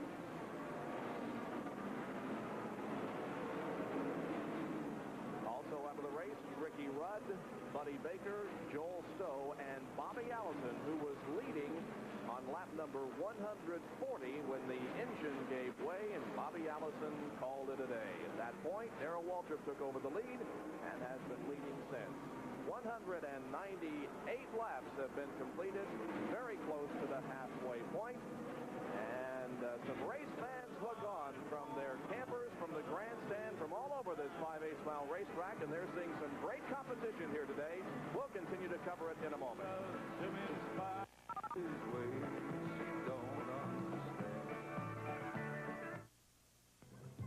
October's fall harvest promises plenty of sports on ESPN. Sunday's your ticket to live NBA action as we tip off our first season of pro hoop coverage. And October takes you down under for live Davis Cup play, where the U.S. looks to get by Australia and advance to the finals. For boxing fans, Saturday Night at the Fights continues, featuring some of boxing's biggest stars. October means more college football, with Notre Dame, Penn State, and Pitt on tap. And the magic show comes east when the world champion L.A. Lakers meet the New Jersey Nets in the NBA Hall of Fame game live.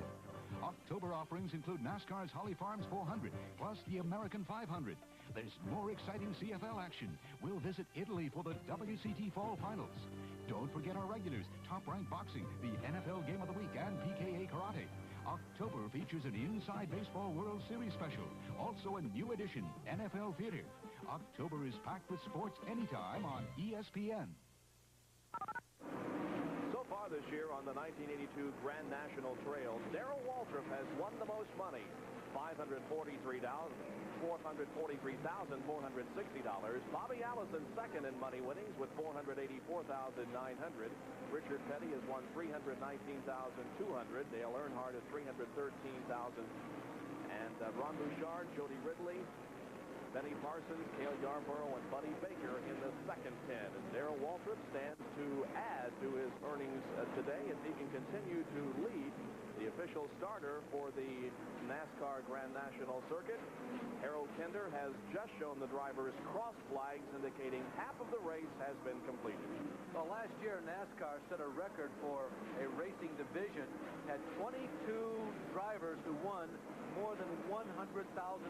They are already at 22 for the 1982 season, and there are 4 drivers who are well above 90,000 and have an opportunity to go over 100. Mark Martin, Lake Speed, J.D. McDuffie, and Tommy Gale. There is Lake, or make that D.K. Ulrich in car number 6 on the racetrack right now with Kyle Petty in car number 42.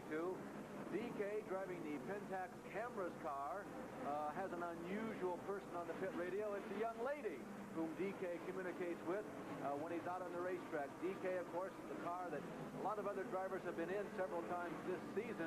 We saw that car involved in a spectacular crash at the Michigan International Speedway on the backstretch earlier this year on ESPN. But D.K. has been the owner of it all season long. Of course, D.K. also had his car leased out to quite a number of drivers last year. He began the 1981 season fielding the steady ride for Tim Richmond.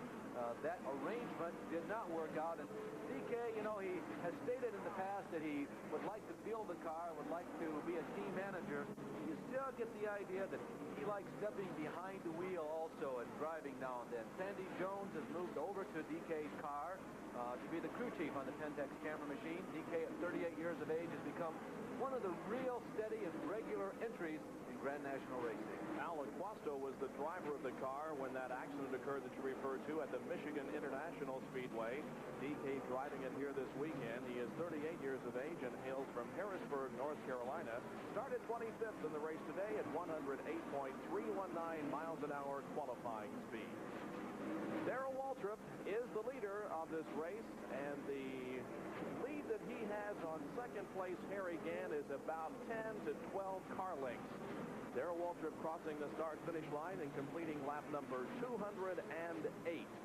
Running in third place continues to be Joe Ruttman. Fourth is Jeff Bodine. Those 4 cars on the lead lap. In fifth place, a lap down, car number 44, driven by Terry Labonte. And then come the Pettys, Dale Earnhardt, and Tim Richmond. Those people we know continue to be on the lead lap, and we believe that both Ronnie Bouchard, who spun very early in this race, and Lake Speed also are just 1 lap down. They're being shown by scoring in 10th and 11th position. There goes Waltrip to the high side of D.K. again, and now moving up on James Housen.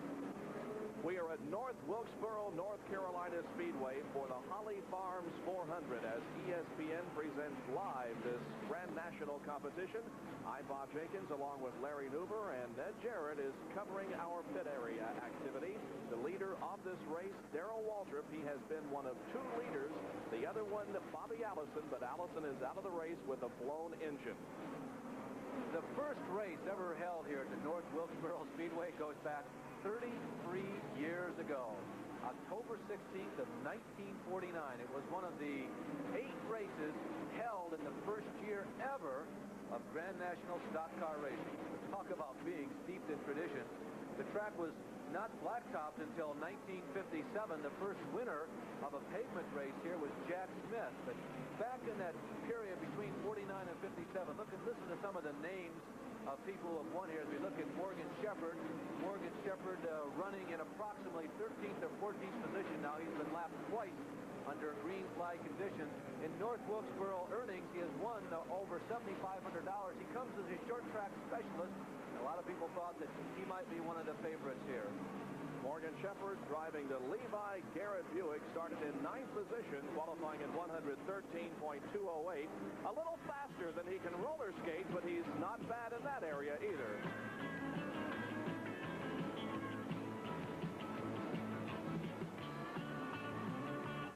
It's going to be a great trip. Hi. Ooh, hey, hi. Hi. No matter where people go, Conoco helps them get there. Our motor oils protect trucks over the long haul and farm equipment against the worst conditions. Have a good trip. A Conoco lubricant even protects the space shuttle. We use the same technology to make super and all-season motor oils for your car. Conoco, hottest brand going.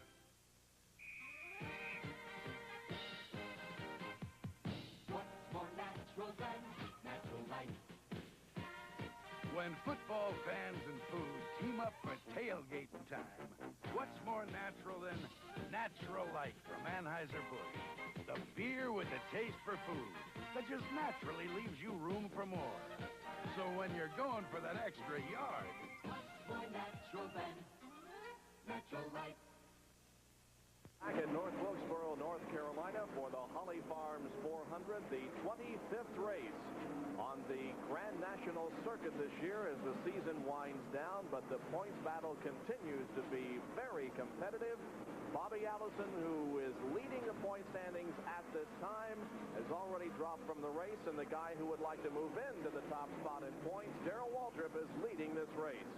And the guy who heads the Dew Crew, well, it's Junior Johnson, a former driver and a very colorful person along the trail. Ned Jarrett talked with him. One of the most successful drivers and car owners in NASCAR is Junior Johnson, who lives within a stone's throw of the 5/8 mile North Wilkesboro Speedway here. He's a member of the National Motorsports Press Association Hall of Fame. He won 50 Grand National races before he hung it up as a driver some 16 years ago. But since then, he's been one of the most potent car owners on the circuit, and particularly here at North Wilkesboro. Junior, what is it? It doesn't matter what driver you put in that car number 11. They always seem to be able to win here. Well, Ned, if you go back and check, I've had some awful good drivers in it. You know, Cale and Darrell and Bobby and different ones that I've had in it. They've all been exceptional good drivers, so I got to give the driver a lot of credit for it. But this is our hometown. We put a little special effort into it, and I know a whole lot about the racetrack, so I think I have a little advantage from knowing what it takes to run this place. Well, now, what does it take without giving away any secrets? Well, it's a racetrack. It has 2 different kind of turns, and it's got 2 different kind of straightaways. You got to go uphill going up the back stretch and downhill coming down the front stretch. So your engine combination's got to be a source that it'll take a lot of winding down the front straightaway, and you got to carburate the thing where it's got a lot of torque getting up off the corner to go up the back stretch. So it's a little bit of a unique type racetrack to get an engine to function like it should. Just like here today, we spent the whole entire morning carbureting the thing to go up the backstretch. So that's how particular, the motor has to be to do the right kind of job here. Well, now, you'd think that you'd need an engineer's degree to figure all of that out, and you'd be the first to admit that you don't have that kind of formal education. Well, I don't have very much education at all, and I suffer over a period of years for that reason. But I think good common sense sometimes and a lot of trial and error sometimes, is as good to you as a lot of education is. So experience and knowledge of what it's took in the past has been our success, and I've had good drivers. Now, the fans see you on race day. We'll see you here on the ESPN, of course, during the race with the headset on. What kind of communication do you have with Darrell Waltrip out there? Do you tell him how to drive the race car, or what do you talk about? Well, basically, he tells me sort of what the cars are doing. Then when we make a pit stop, we got our tires to go over temperature-wise and air pressure-wise, and all of this stuff gives us the input of what the cars are doing. So I refer back to him what we find here, and he refers to us what he finds on the racetrack. And then the next pit stops when I do the adjusting to, to compensate whatever's wrong with the car. You still going to win that Winston Cup championship this year? Well, Ned, it's going to be a tough road to go. We're going after it. There's no question about that. What we're basically going to try to do the rest of the year is win every race we go to. And if Bobby has bad luck, we'll be in there. But if he has good luck, it's going to be tough. And if you don't do it this year, you'll be back trying in 1983. Well, next year we'll try a little different. We won't give him this head start that we gave him this time. Well, when he talks about the head start, of course, Bobby Allison won the Daytona 500, jumped off into the Winston Cup point lead, and has been tough to catch ever since.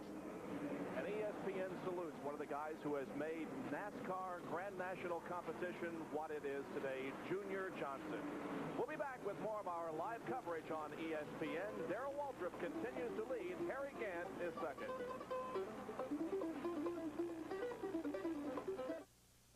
Formula One, Indy. In the country, he's been running the 6 of things here this afternoon. He's been running in the top 5, fourth right now, but he's not running quite as strong as he was earlier. We with Darrell Brown, the crew chief on the car. Darrell, what is wrong? He's not running quite as fast as he was earlier. Well, we got the tires on. Just can't get this up. Right now, we're about 10 off the car. The traffic's playing a real big part. Our folks down there, we're getting better. Would you say the tires are more important on this track than most any other you run?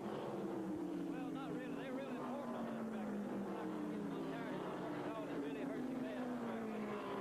Speedway, most times you got to compensate with the draft and stuff like that. You don't have a draft here.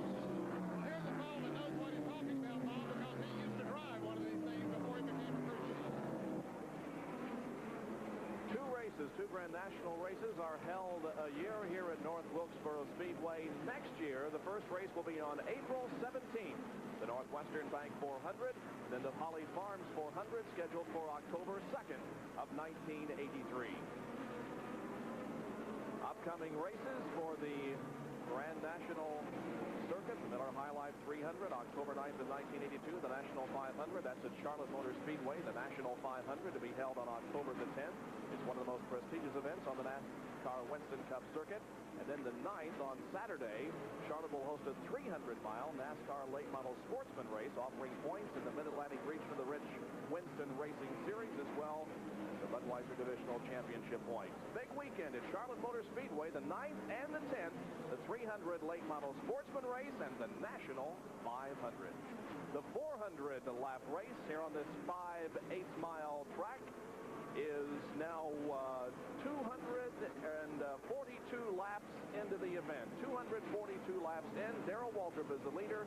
The best race on the track is for 9th position. Dale Earnhardt now holds it, but he's receiving a stiff challenge from Lake Speed in car number 17.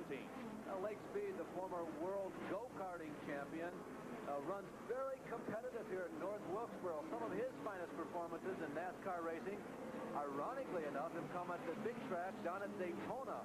And Speed gets a nice line underneath Earnhardt and slips through, threading that needle and not giving Dale a whole lot of extra room, but plenty of room. There's a whole lane up there, but Earnhardt leans on the banking as they go into turn number 1. Now around the what must seem flat corner, uphill down the backstretch. Watch Earnhardt try and lean on the banking as he goes into 3, but he just doesn't have enough momentum, and Lake Speed has just improved himself by 1 position. Lake Speed, the driver from the Jackson, Mississippi area, who has been running late models back home and doing so with success in between Grand National stock car races. And there is Dale Earnhardt, who has won $56,600 in 7 starts here at the North Wilkesboro racetrack. Dale Earnhardt now in 10th, and in 9th position is Lake Speed, car number 17. Earnhardt also has won $313,000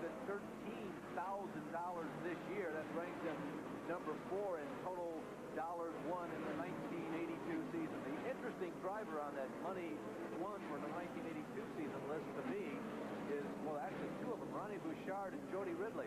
Neither one of them have won a race yet this year, but Bouchard has won over $250,000 and Ridley almost $240,000. They're 6th and 7th. They haven't even had a victory. Here is the leader, Darrell Waltrip, and the number 11 Mountain Dew Buick. Darrell from Franklin, Tennessee, 35 years of age, has been leading since lap number 141. On lap 140, Bobby Allison blew an engine. Darrell went into the lead and has held it ever since. Still running in second position is Harry Gant in car number 33, but the interval between first and second place is about a full straightaway. We'll check it here. Darrell Waltrip comes down and crosses the start-finish line, goes into turn number 1, and right now, crossing the start-finish line is the number 33 in Harry Gant. So it's about a full straightaway lead for Darrell Waltrip. Darrell moves to the inside, going into turn number 3, and passes Ron Bouchard in car number 47, who is running in the top 10.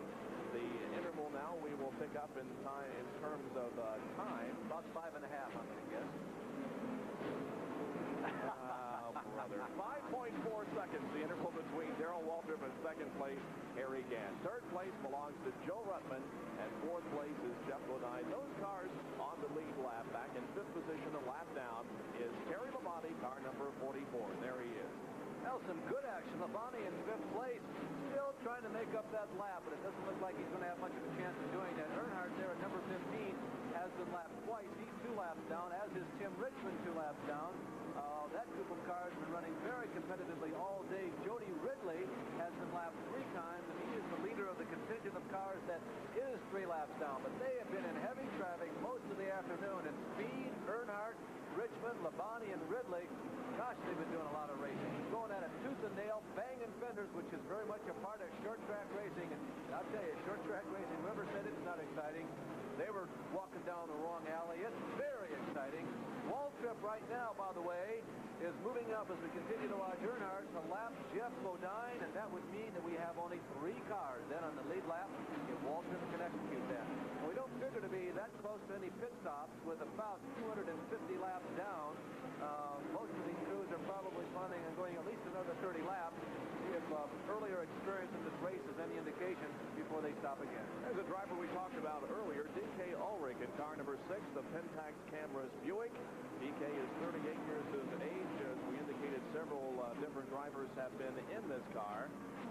Rubber being changed on the right side of it, fuel being put in, and the stop for D.K. Ulrich, 19.7 seconds, and he's back in competition. Oh, DK is also one of the drivers who's been involved in the Hollywood projects of 1982 that are related directly to Grand National Stock Car Racing. There are 2 movies, Six Pack and Stand On It, one of the Hal Needham productions that are being filmed this summer here in the Southland. And DK, along with Buddy Arrington, Bobby Wallach, Elmo Langley, and Richard Childress, have been supplying race cars at a cost of $1,000 a day rental for those movies. Well, Lake Speed got a little high going into turns 3 and 4, and because of that, Dale Earnhardt was able to sneak underneath him. Now Tim Richmond moves side by side with Lake Speed down the backstretch, and Lake may be having a problem. He got way high on the racetrack, and 3 cars have passed him now in the last lap: Earnhardt, Richmond, and Terry Labonte. Here they come down the main straightaway. Dale Earnhardt, car number 15. Dale is 8th in point standings at this time with 2,900. He, of course, is a former Grand National champion. Well, Speed and Richmond and Earnhardt, they're racing for position. So, at least at this point, that little momentary loss of control on behalf of Lake Speed cost him some money. Of course, he's got about 200 laps to make up for it, but they are on the same lap, 2 laps down to the leader, Waltrip, and they're going at it for position. Joe Ruttman in car number 75 is in 3rd place, and it's his best performance in quite a few races. We go down to Ned Jarrett. Well, Joe Ruttman is taking a distinctively different line as he comes into turn 1. We see him coming in here now, and he comes a good car length lower than anybody else. In fact, he's down so low that the pavement is back the other way as he goes in there. That's what seems to be working well for that car number 75. But I'll tell you one thing, we're standing down here, and he really has his hands full when he comes in there. But he's had a lot of experience on a track like this, so he knows what's going on. Well, you're absolutely right. He is so low on the racetrack down at 1 that he actually is running on the apron where the banking goes the other direction. But it's working well for Joe Ruttman, who is in 3rd place, blasting out of the pit area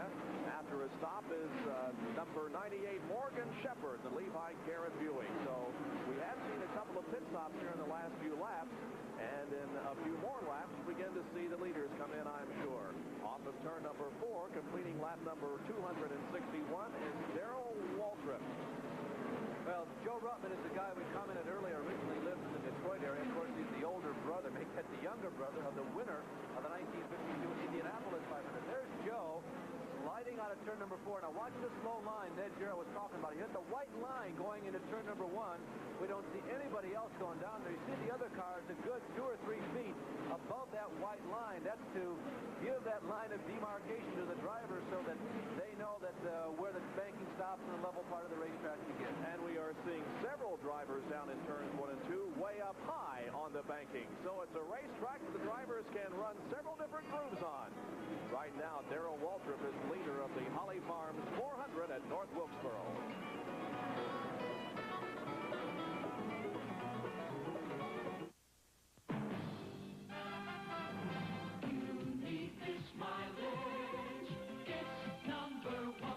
What a number! You need Sunset Truck. You need this car. Room for guys. You need this power. I need it. You need this room. You need the price. You need it all. I need it. You need Sunset Truck. That's all we are telling. Richmond stalling down in turn number 1, and that has caused a flurry of pit stop activity. The leader, Darrell Waltrip, is in for a change of all 4 tires.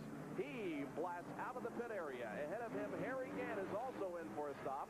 So is Jeff Bodine in car number 50. Morgan Shepherd also in for a stop. 23.8 seconds was the stop for Darrell Waltrip, but very importantly, he changed all 4 tires.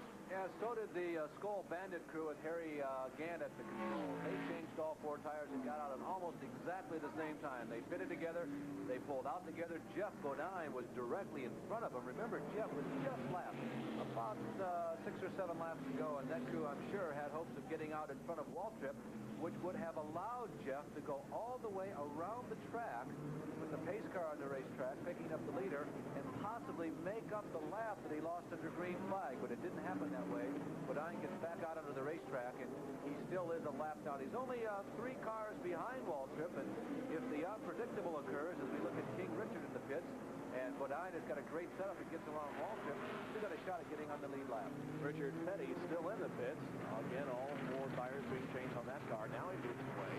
Joe Ruttman was also in. Tim Richmond, who caused this caution period, has now made it around the track and into his pit area again, and I really can't speculate on what happened to Tim. He had just come in for a pit stop and did not make it to turn number 2. Here is Joe Ruttman in car number 75 in for his stop. Joe has been leading or led 2 laps just a second ago, laps 269 and 270, while Waltrip and Gant came in for their pit stop. So Joe Ruttman is one of 3 leaders that we have had in this race today. And Ned Jarrett is doing a fine job of covering the pit area for us today. Here he is.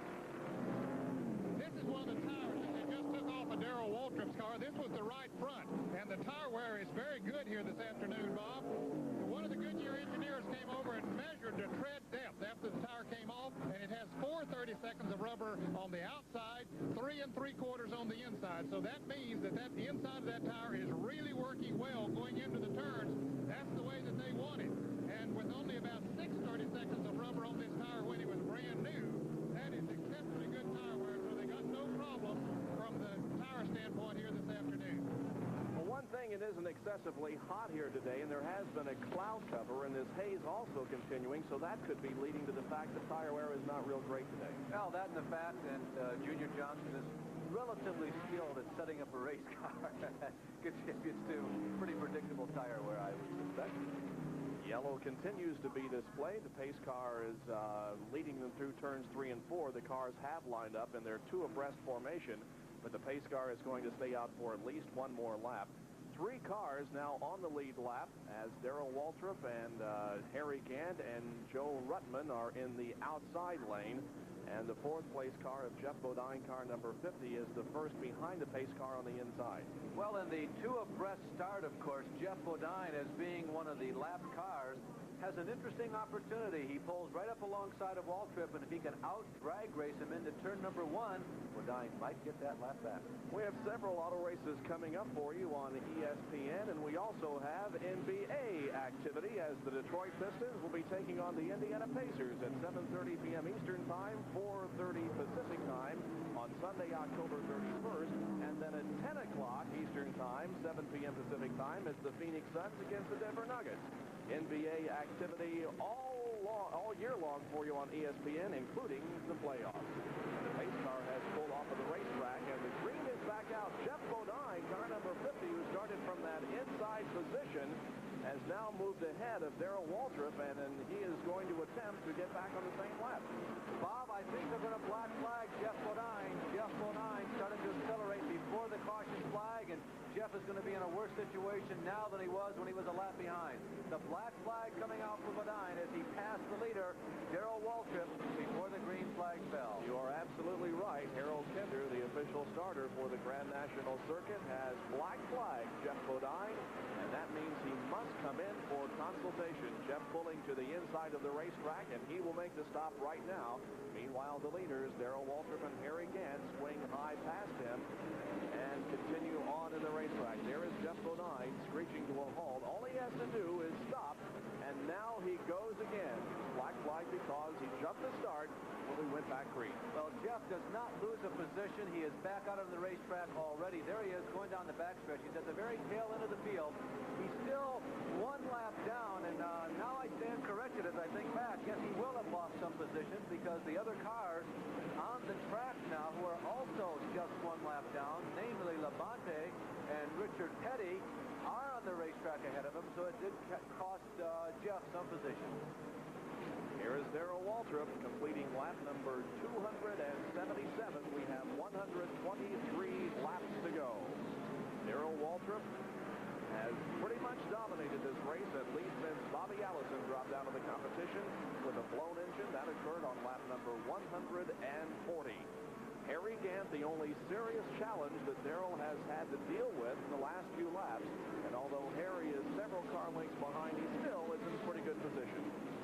A little while ago, we were talking about the history of this racetrack as we continue to watch Darrell Waltrip get around the North Wilkesboro Speedway. We wanted to make mention of some of the winners on dirt here at the North Wilkesboro Speedway. There's a pack of cars really going at it. Joe Ruttman heading it up, the man who's in third place. Bouchard has done a pretty good job since that early race spin.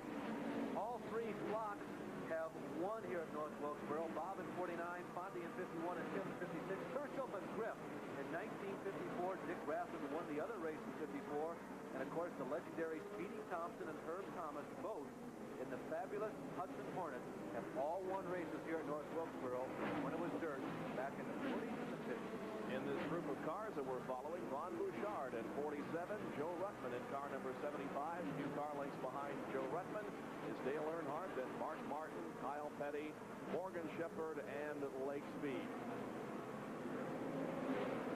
Well, we just completed a series of pit stops during which a lot of fuel was put in and during which a lot of tires were changed. Along with that, ESPN and a track back.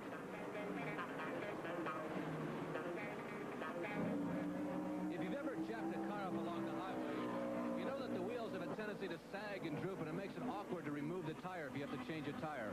Well, in Grand National competition, all the cars run this chain that is affixed to the rear trailing arm, and what it does, it prevents the wheel and the axle from drooping down, making it difficult to change in, say, 15 seconds in a very quickly needed pit stop. Just a little more than 100 laps to go at North Wilkesboro. Darrell Waltrip, the leader. Harry Gant, second. Joe Ruttman is third. Terry Labonte is running in fourth position. We'll be back for more of this race after these messages. And I feel good, better kiss me than jump back. And when I win that championship, get the picture in the news. I'm gonna join that West Side Country Club.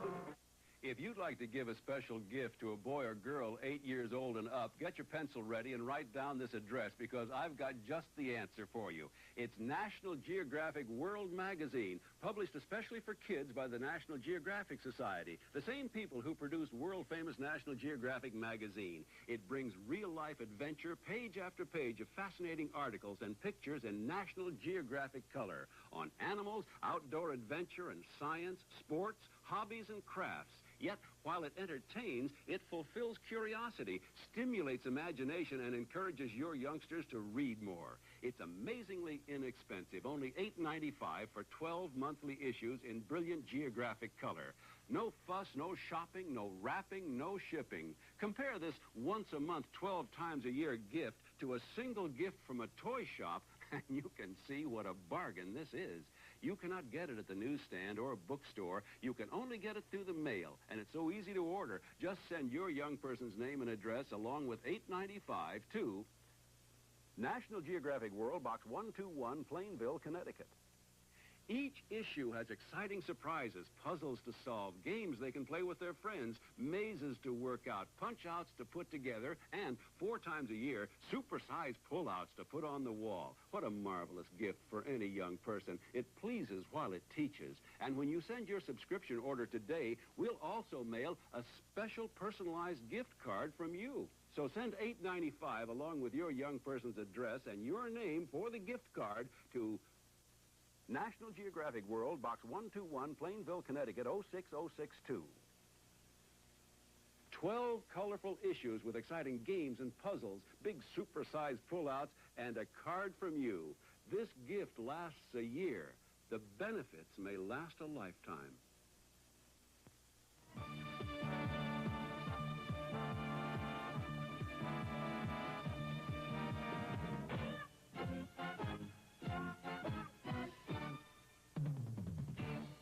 This ESPN Sports Center update is brought to you by GMC. Trucks are what we're all about. Again, everybody, Dave Sanders with this ESPN Sports Center update. We'll return to our coverage of the Holly Farms 400 Grand National Stock Car Race in just a moment. But first, let's get caught up on the baseball playoffs. American League activity in progress. Milwaukee taking on California for the second night in a row in Anaheim, and the Angels are leading that one 4-2 in the seventh. Milwaukee batting in the top of the seventh. Pete Vukovich against Bruce Keeson. Reggie Jackson has a solo homer for California. Paul Molitor, a 2-run inside the park variety for the Brewers. California leading 4-2 in the seventh. The Angels won last night's opener. Tomorrow a travel day, and then the series will continue in Milwaukee on Friday and Saturday and Sunday if those games are necessary. Right now, California trying to take a 2-game advantage in that best-of-5 game set. Meanwhile, in the National League, Atlanta and St. Louis were supposed to get things started today. They had a rain delay in the 5th inning with 1 out and Atlanta leading 1-0, but the rain continued.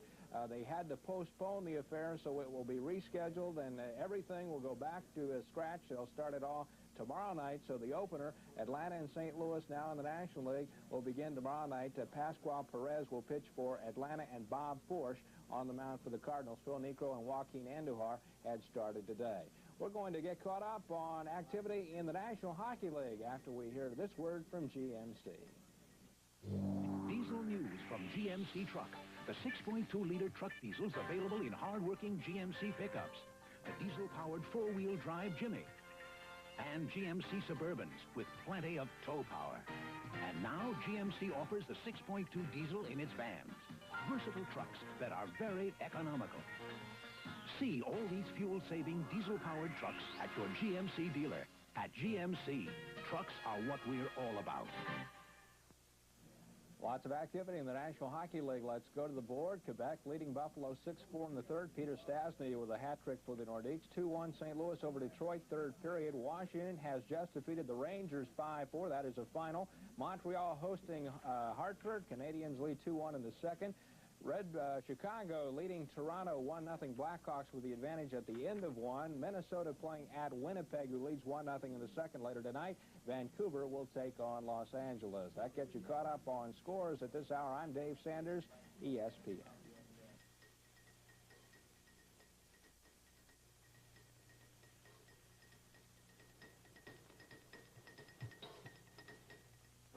Back in North Wilkesboro. Buddy Arrington in car number 67, the only Dodge in today's race, is calling it quits, and this is quite a story. He has been in all 24 races this year and has completed 23 of the 24. Absolutely incredible. His high water mark in the point standings was as high as 4th. Earlier in the year, he's been 4th, 5th, and 6th most of the season, but that's astounding. I don't think they've absolutely thrown in the towel completely yet. The crew is still working on the car, and Buddy would certainly like to get back out again. Our most recent caution period brought about by a stalled car down in turn number 2. And Ned Jarrett has moved down to the Tim Richmond pit to find out exactly what happened. Well, Tim Richmond brought out the last caution flag when the car stalled going into turn 1 after you made a pit stop. Tim, what went wrong? Well, leaving the pits, the rear end went out of the car. We either chipped the tooth off it or something, and it stripped all the gears, and it quit running or quit seeing the gear, I guess you could say, leaving the pit. And I didn't want to bring out the caution, so we brought it up out of the way, but they threw the caution anyway. Tim, how are the track conditions out there now? Well, once in a while they were getting a little oily, a little slick down below, and you move up a little bit, they were just as slick. And you wait a few laps, and you can move back down, but they're not the best. The track's starting to chunk up or go away up in 3 and 4. And they put something what we call bear grease up there, and it's starting to peel off or roll off the track, and it's giving everybody a bit. Bob, here's a fellow that has a bright future in auto racing. He won the Budweiser 400 earlier this year in Riverside, California. He won one of the Bush Bowls already this year, and is counted to be one of the superstars of the future. Well, we look for Tim to be a superstar in the Indianapolis type car competition. He won the Rookie of the Year honor at the Indy 500, but soon after that decided to give up the Indy cars for the Grand National Circuit and has already won one race this year on the Winston Cup circuit. Also picked up one of the few small speaking parts among the racing fraternity in some of the movies, or one of the 2 movies at least, that's being produced this summer. Tim Richmond, without a doubt, a name that portends something for the future. And he's one of those guys who just seems to have all sorts of talent, and you just wonder what direction he'll choose to go, because it's almost inevitable that he'll be a success. Well, Ned has moved from the one end of the pit area down to the other. He is now with Buddy Arrington, who is also out of the race. Buddy, what went wrong with the Dodge? We switched to forward gears before the race. We decided to go ahead and get a run forward gears for Wilkesboro race. We've been running Chrysler stuff, and maybe we made the wrong decision. I don't know. But go out of Ren's what happened. Well, we're sorry to see you've had such a super year, the best ever. 1982 has been your best year ever. Oh, yeah, it's definitely been my best year. I didn't hate that we got out of the race because the car was running real good. We're sorry to see you. Better luck next time around. Thank you. Buddy Arrington from Martinsville, Virginia, 44 years of age, started 19th in the race today, qualifying at 110.467 miles an hour. And the sponsors of the week for Buddy, Shockey Motors in Harrisburg, Virginia, and the Reed Trailer people. Here is the leader of the Holly Farms 400, Darrell Waltrip, in car number 11. Darrell takes the car into turn number 2, now brings it high off of turn 2 down the backstretch. The second place driver is Harry Gant from Taylorsville, North Carolina, and we will get the interval between first and second place now. Waltrip crosses the start-finish line. We look for Harry Gant coming out of turn number 4. Here he is, and it's still about a 5-second lead for Darrell Waltrip. Apparently there's something about autumn that seems to go well with Mountain Dew. If things go better with Coke, autumn goes better with Mountain Dew. Because it was this point in the season a year ago that Junior Johnson, Darrell Waltrip and company really began to come on strong in Grand National stock car racing. In the last 14 races, the time interval between first and second still about 5.5 seconds. In the last 14 races in 1981, yes, the last 14 races, almost half of the season, all of their finishes were in the top 6. Repeat, all. He won 7 times. In the last 6 races alone, the time of the year we're into right now, he won 4 times. Here we are in the 1982 season, and again, Waltrip coming on strong late in the year. We'll run down the top 5 for you. Waltrip the leader, Harry Gant second. Third place still belongs to Joe Ruttman. Those 3 cars on the lead lap. 1 lap down in 4th place is Terry Labonte, and a lap down in 5th position is Richard Petty. And we have completed 306 laps. We've got 94 to go now. Darrell Waltrip appears well on his way to victory. And ahead of him right now is Mark Martin, who is still out there in competition. We'll talk more about Mark and some of the other drivers still in the race in just a moment.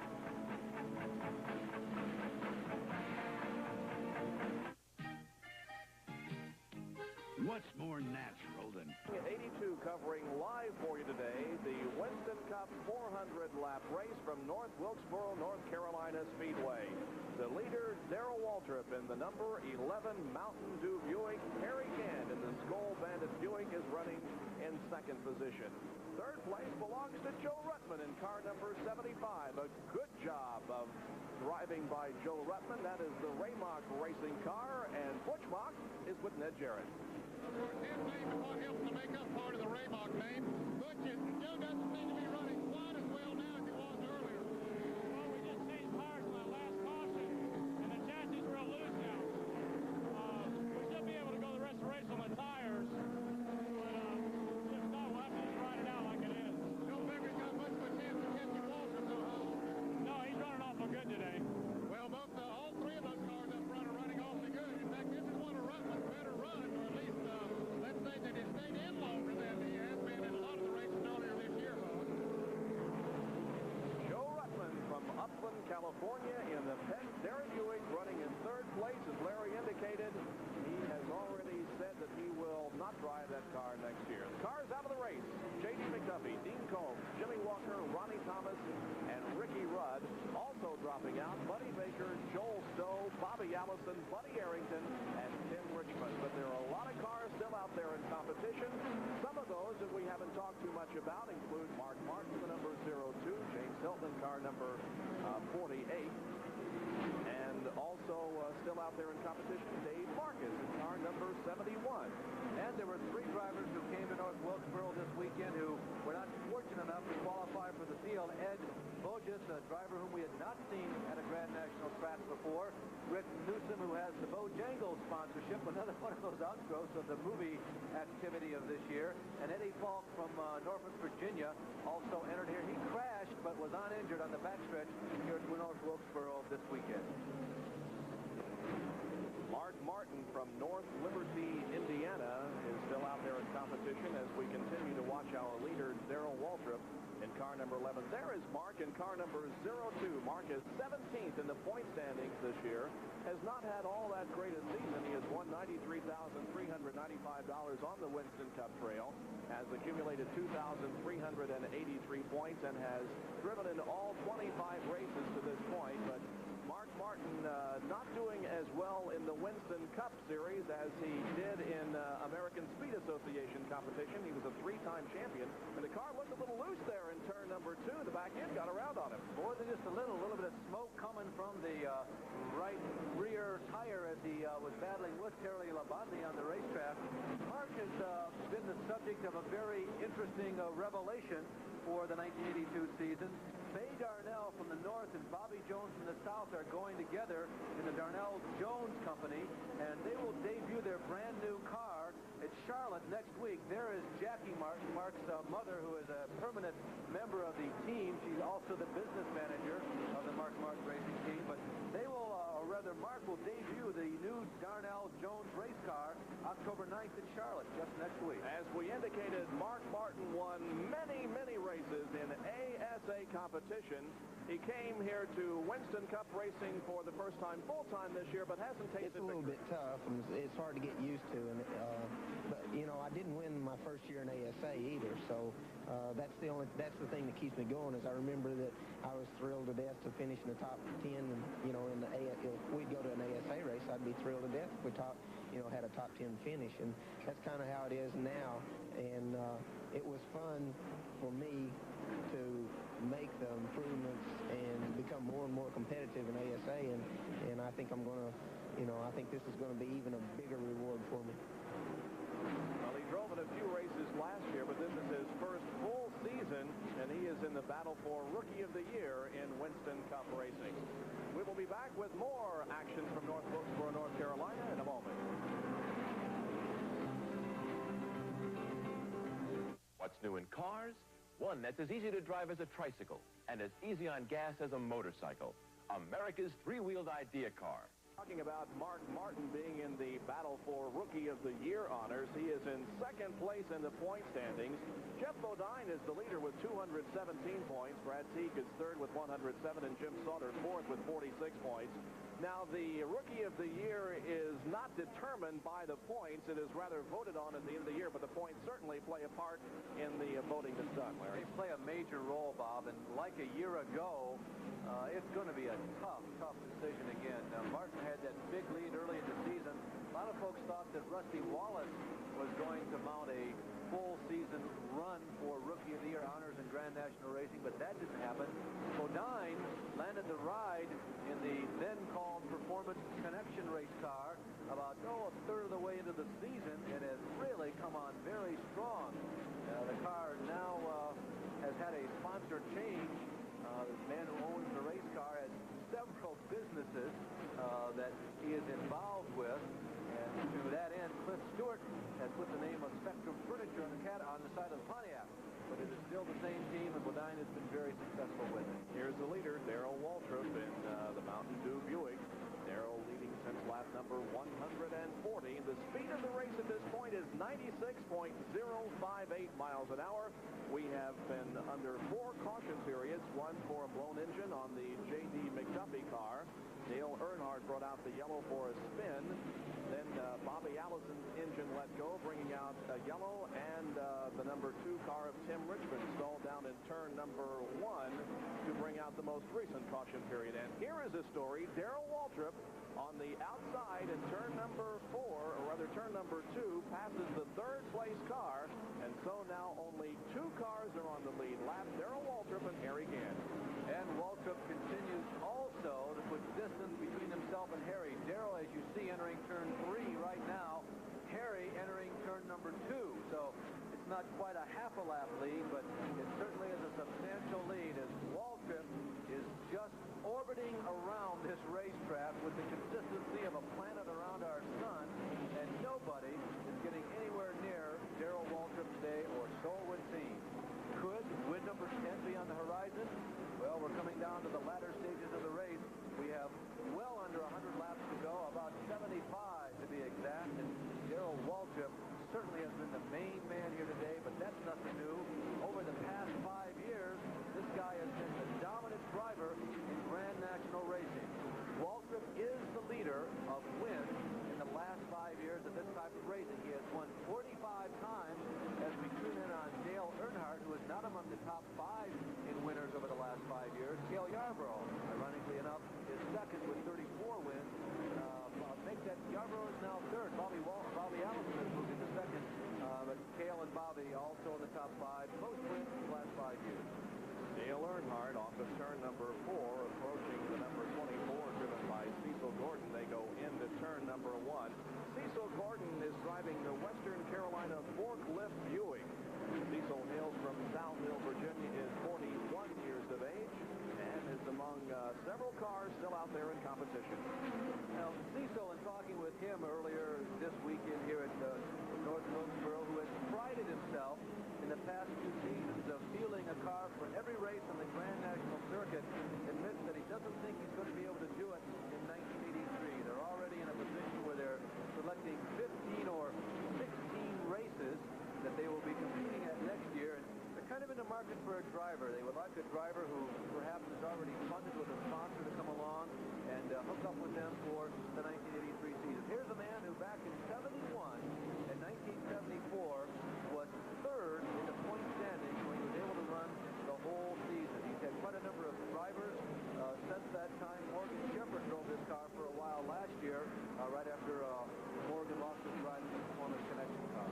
Darrell Waltrip approaching Dale Earnhardt here down at turn number 1. We'll give you the top 10. Waltrip is the leader, Gant second.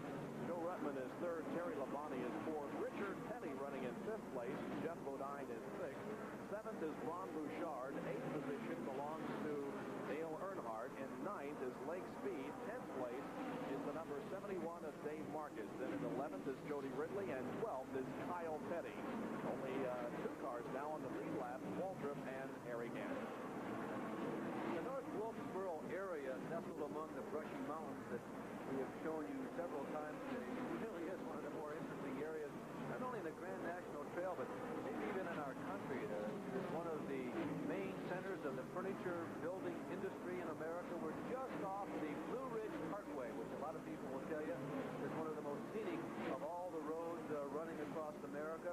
It's also the area of some famous people. One of our broadcasting colleagues, Howard Cosell from nearby Winston-Salem, a couple of famous athletes, Bob McAdoo, Don Scholander, of course, of swimming fame, and more recently, David Thompson and Tom Bertelsen, who play in the NBA, are also from this area. Tom Bertelsen, a high school All-American for Avery County High School in nearby Avery County. And Dave Marcus, the driver of car number 71, right behind this guy, Morgan Shepherd. Dave is from Avery Street, North Carolina, and Dave is driving the Hudson Chevrolet here today. He used to hail from Wausau, Wisconsin, has moved closer to the hub of NASCAR racing. Shepherd is in 12th position, and Dave Marcus running 13th at this point. And the sponsor of the week for Dave Marcus, another one of those guys, very successful as he travels around the country and follows the Grand National Tour, picking up a particular sponsor, sometimes for 1 week, sometimes for 3 or 4 weeks. One of this week, One Sessions Yamaha Company from up in Pennsylvania.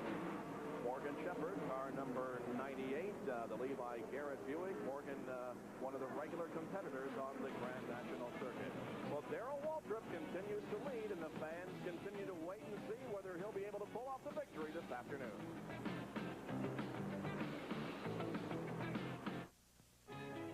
Michelob brings you the 7-day weekend.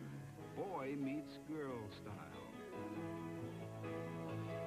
Meeting over a Michelob can show that special someone just how special you are. So don't just make a date for the weekend. Set the mood anytime with a smooth and mellow taste of Michelob. I knew she couldn't refuse an invitation like this. Put a little weekend in your week, yeah. Wherever your travels take you, enjoy the protection of Zirex. Zirex, a premium antifreeze that protects against boilovers in the heat of summer. Zirex protects against freeze-ups during the coldest winter months and year-round against rust and corrosion, even on aluminum parts. Zirex. Wherever your travels take you, enjoy premium protection that lasts. Zirex. If our cars break down during a race, chances are we're finished for the day. But it doesn't have to be like that if your truck breaks down delivering your goods. That's right, because you can call Saunders Leasing and rent a replacement rig by the day, week, or month, whenever you need one. Saunders has a reputation for some of the cleanest, most dependable rental trucks in the country. So when you have an unexpected breakdown, give Saunders a call. Rent or lease from Saunders. Check your yellow pages or call toll-free. Bob Jenkins, Larry Newber, and Ned Jarrett at North Wilkesboro, North Carolina, with 349 laps completed. Darrell Waltrip is the leader.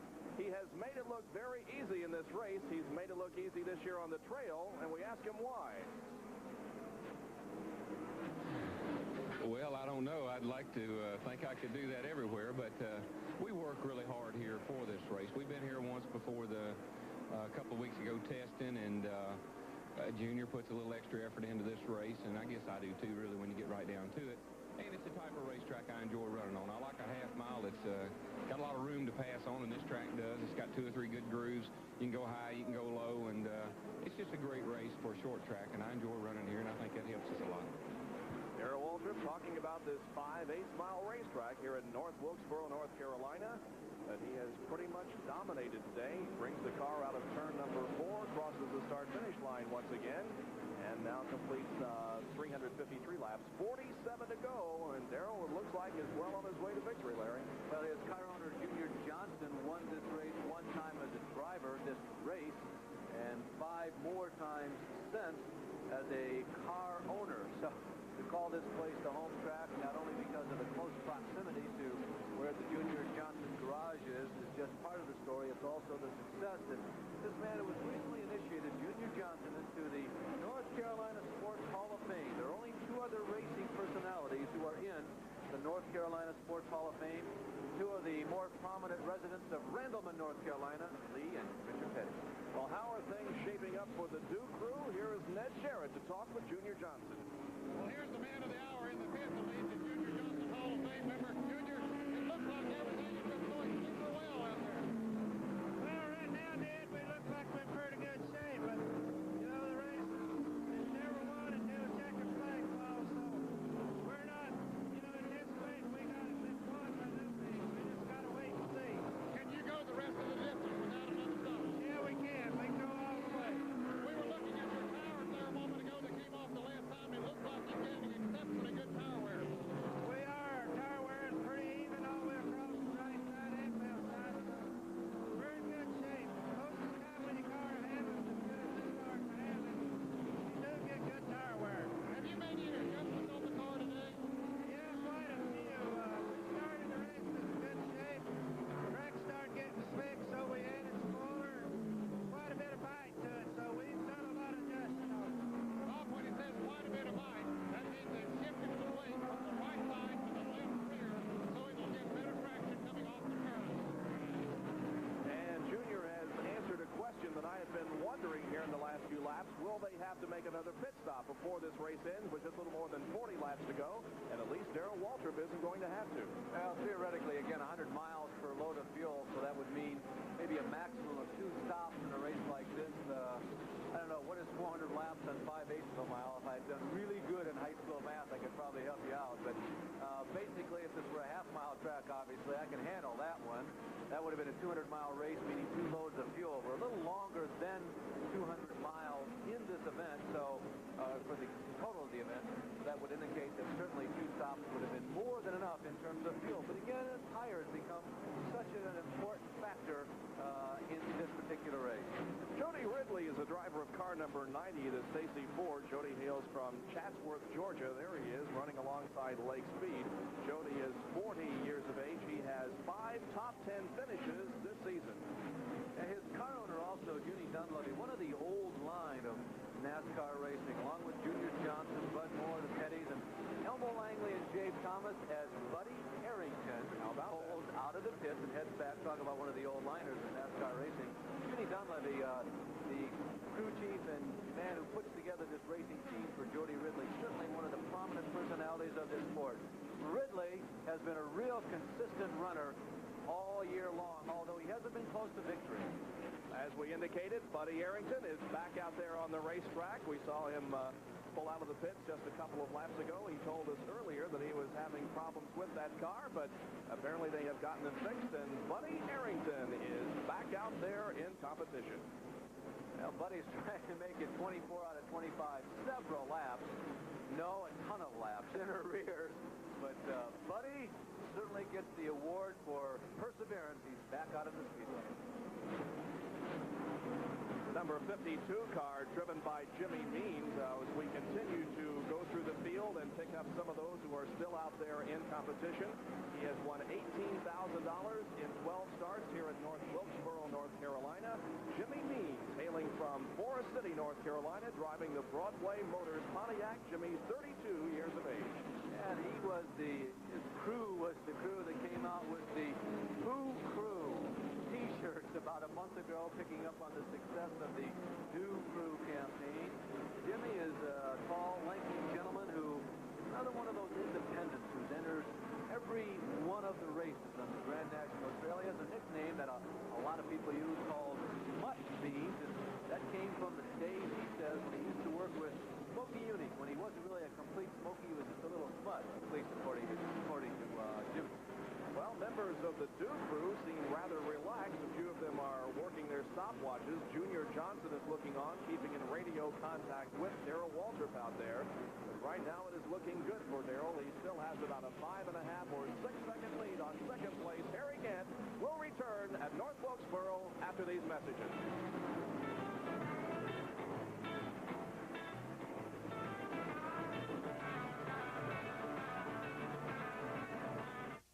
Formula One, Indy, NASCAR, Can-Am. Nobody covers the world of racing like Auto Week. Auto Week tells you what really happened on the track and behind the... Come into the pits, the hood up on the car. Dale has already gotten out of the vehicle, and he is with Ned Jarrett. Dale is out of the car now, sitting back relaxing. Dale, what went wrong? Well, we was running along there at the first of the race there. Kyle Petty hung me and spun me down the back stretch.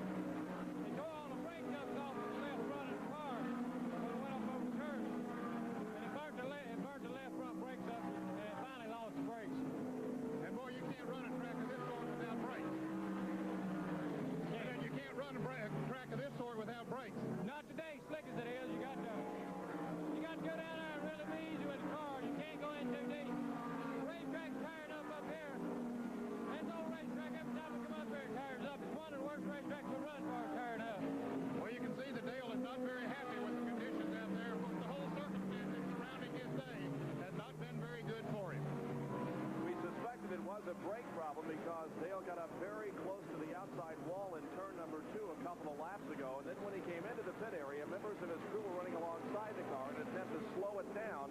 They finally did get it stopped, and Dale Earnhardt climbed out.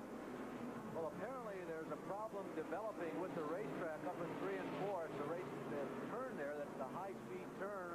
Should normally be the high-speed turn on the racetrack. We see a lot of drivers coming out of turn number 4, almost losing control. Jody Ridley and Kyle Petty again, 2 of the most recent, really wrestling with the car coming out of turn 4, headed for the front stretch. The Palatine Auto Parts Chevy being driven this weekend by James Hilton. It's number 48. There he is in the backstretch. James from Inman, South Carolina, veteran, 5 career Winston Cup wins. He's 47 years old. He doesn't compete regularly with the NASCAR circuit, but is still out there in competition here at the Holly Farms 400. He may well be one of the best race fans among the racing drivers. 3 times he was runner-up in Winston Cup points. There were those seasons when James was able to go after the championship. James recently told us that when he's not involved in driving a race car or fielding the team, that he still loves to even go and watch, that he could probably be at a racetrack every night of the week and every afternoon of the week and never really get bored of it. The former Rex White crew chief, James Hilton, who's been involved with many, many competitors on the Grand National Trail through his years. Average speed of the race, 97.414 miles an hour, and we have completed now 384 laps. We have less than 20 to go, and Darrell Waltrip, the leader, and he has been running flawlessly out there since lap 140. Well, the only other driver on the racetrack that we have not talked about very much is Tommy Gale, the driver of car number 64, the Sunny King Ford. Tommy from Elizabeth, Pennsylvania, started 26th here this afternoon, qualifying at 108.203. We're showing Tommy right now in 17th position as Ronnie Bouchard goes by on the high side. Tommy Gale, who finished 7th in the 1979 Talladega 500, one of his finest finishes in his personal career of being a Grand National driver. He's a trucker from the Pittsburgh, Pennsylvania area. He flies down to the Southland every week to drive this car for Elmo Langley, another one of those old-line people who's been around and really made Grand National stock car racing what it is. Tommy Gale, also one of the more personal people and one of the most friendly interviews you'll find anywhere. Darrell Waltrip from Tennessee leading this race here with just a few more laps to go. Now, the National Association of Stock Car Racing and ESPN bring the track back. Ever try to hear something as subtle as a heartbeat when there are 3,600 horsepower engines rumbling around behind you, even if they are just on the caution flag? Well, if you're on the medical squad at a Grand National race, the solution is to take your stethoscope and modify it so that the sound feeds through a shooter's headset. These muffs keep out the outside noise. It may save a life. Still a lot of noise on the racetrack as a lot of drivers are still chasing Darrell Waltrip. Harry Gant's the only other one on the lead lap.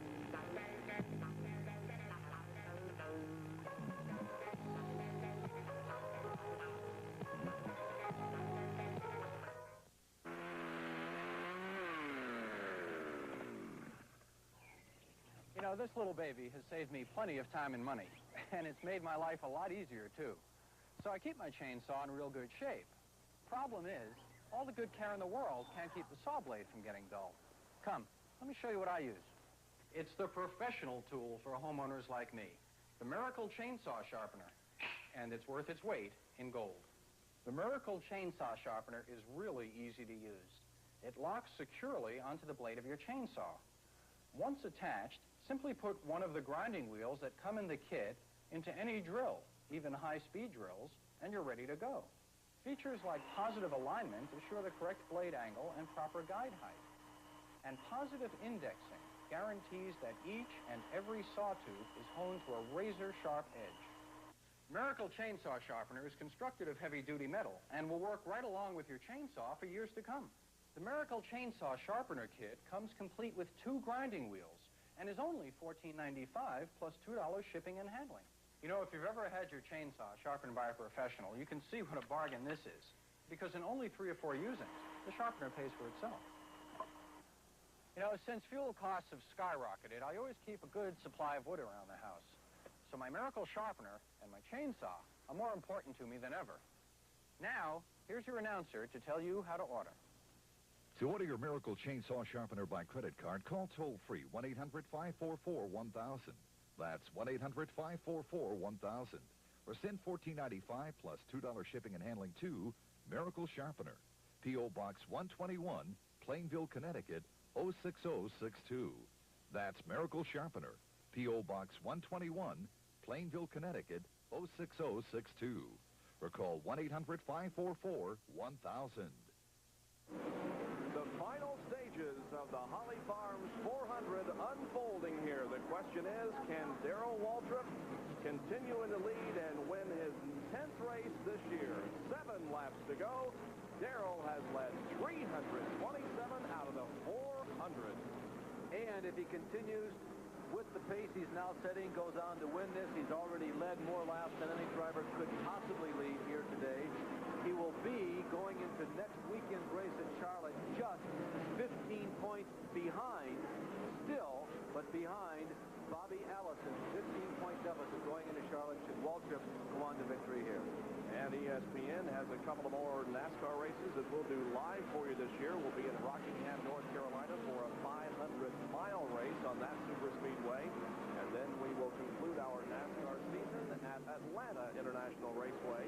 The NASCAR season itself concludes at Riverside, California in November. Waltrip has called this period of the year like the World Series, the final 7 games of the year, if you will. Last week at Martinsburg, when the Grand National cars were supposed to compete, the race was rained out. Going back a week before that at Dover, when Waltrip won, he said, "I've won game number 1 of the 7-game series." And it looks like right now he is getting ready to chalk up game number 2 of this 7-game series to finish the 1982 season. Darrell Waltrip in turn number 1 as Harold Kinder, the official starter for the NASCAR Grand National Circuit, readies the white flag. Darrell puts the car now into turn number 3. Cecil Gordon in car number 24, right ahead of him. Here comes Darrell off of the 4th turn, and the white flag is being displayed. 1 more lap to go. Darrell Waltrip is less than 5/8 of a mile from victory. Waltrip now out of turn number 2, down the backstretch. Waltrip now into turn number 3 is going to be able to coast to victory from this point, and for the 10th time this year, Darrell Waltrip wins a Grand National race. He sticks his left hand outside of the car and salutes as he comes down the straightaway. Second place is going to go to Harry Gant in car number 33. Here he is in the middle of turns 3 and 4. Off of the 4th turn, Harry Gant finishes second. There is the checkered flag to Harry, and the 3rd place driver is going to be Terry Labonte in car number 44, and for Terry, that is his first finish in a top 5 since the Bristol race earlier this year, the Busch 500. We'll be back to interview the winner, Darrell Waltrip. Ned Jarrett will be in victory lane with him when we come back.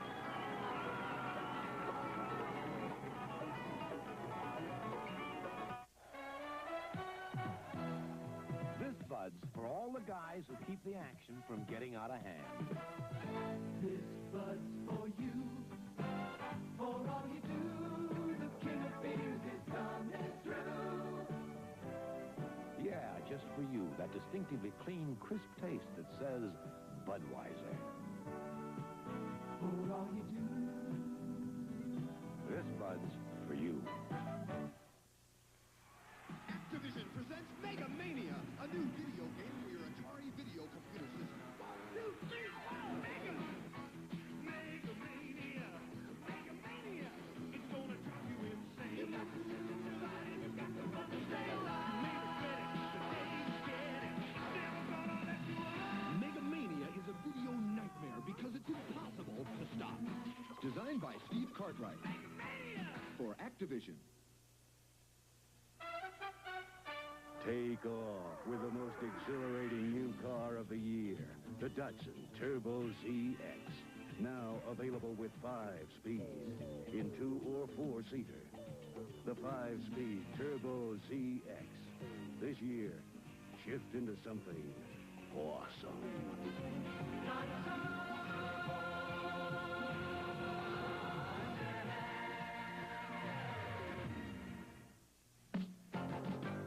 And Ned Jarrett is there with him. Well, Darrell, wave to the fans here. Congratulations, Darrell, on another super run. Oh, Ned, it was just great out there today. You know, we had Bobby going there in the early part, but the car just really run well and really had it going our way. Before I forget it, I got to say happy birthday to Joe Block and tell everybody this Valvoline, Mountain Dew, Goodyear Buick just did one fantastic job. Well, it certainly did. It looked like it was running on rails out there. Well, in the early going, the track started to tear up, and I said, oh, my gosh, I thought I had a tire going bad. Took me a few laps to realize that it was the racetrack, not the car, and Bobby got by me. And then we adjusted the car, and everything worked fine after that. I wish Bobby had stayed in. I think we really put on a good show for people. Darrell, that was my next question. A lot of fans would think, well, boy, you'd be tickled to death to see your strongest competitor in the race as well as strongest competitor for the Winston Cup Championship go out, but that's really not the way you feel. Not really, Ned. Bobby Allison and all those boys have worked just as hard as we have. They've had some breaks when we haven't, and today we got one and they didn't. We're going to have a great finish to this point thing, and we know that. We know we're going to be in it, and we just thank the good Lord that this car is running as good as it is, our crew's function as well as it is at this time of year, because that's what it's all about. I just turn it over to the Lord and let him take control. Sort of reminds you of the stretch run of 1981. Well, it don't only sort of remind me of it, Ned. I'll tell you right now, it's exactly the same deal as last year. And we just come into these tracks that are good for us, good for the car, good for me, and we go out and do a good job. The crew does, and they know we're going to get the job done. They got so much darn confidence, I can't let them down. So, like I said, it's just going good for us, and Mountain Dew people, and I want to compliment Goodyear especially today, Ned, because the track tore up, and them people could build a tire and run on snow, ice, rain, whatever. They're the greatest, and I wanted to compliment them. Well, these fellows knows what it takes to win one of these Winston Cup races. You know about confidence, there's a pretty lady here right behind him that has a lot of confidence in him, and of course he gets that kiss from Stevie, his wife, here in Victor Lane, and I know you're happy of it. I really am. I will. I'd like to give God the glory for this win. We really have so much to be thankful for, and I'd like to tell my mother and dad hello and wish they were here with us. Well, they're seeing you right now, live here on ESPN. Yeah, you know, I guess people thinking, why are we speaking so much of God? But we've prayed a lot about this thing, and we think it's going to really pay off. Well, I tell you, that is super. Well, Larry, let's elaborate a little bit on a point that was made there just a few minutes ago. This is very reminiscent of last year at this time when Darrell was in the battle for the lead and suddenly came on to win it. Yeah, it really is. That streak drive in the 1981 season, the last 14 races, never lower than 6th, and he had something like 7 wins in those last 14 shows. Well, that is the view of Victory Lane at North Wilkesboro that is occupied right now by Darrell Waltrip. We'll review the top 10 and also be back to have some closing comments about this race that we have just seen in just a moment.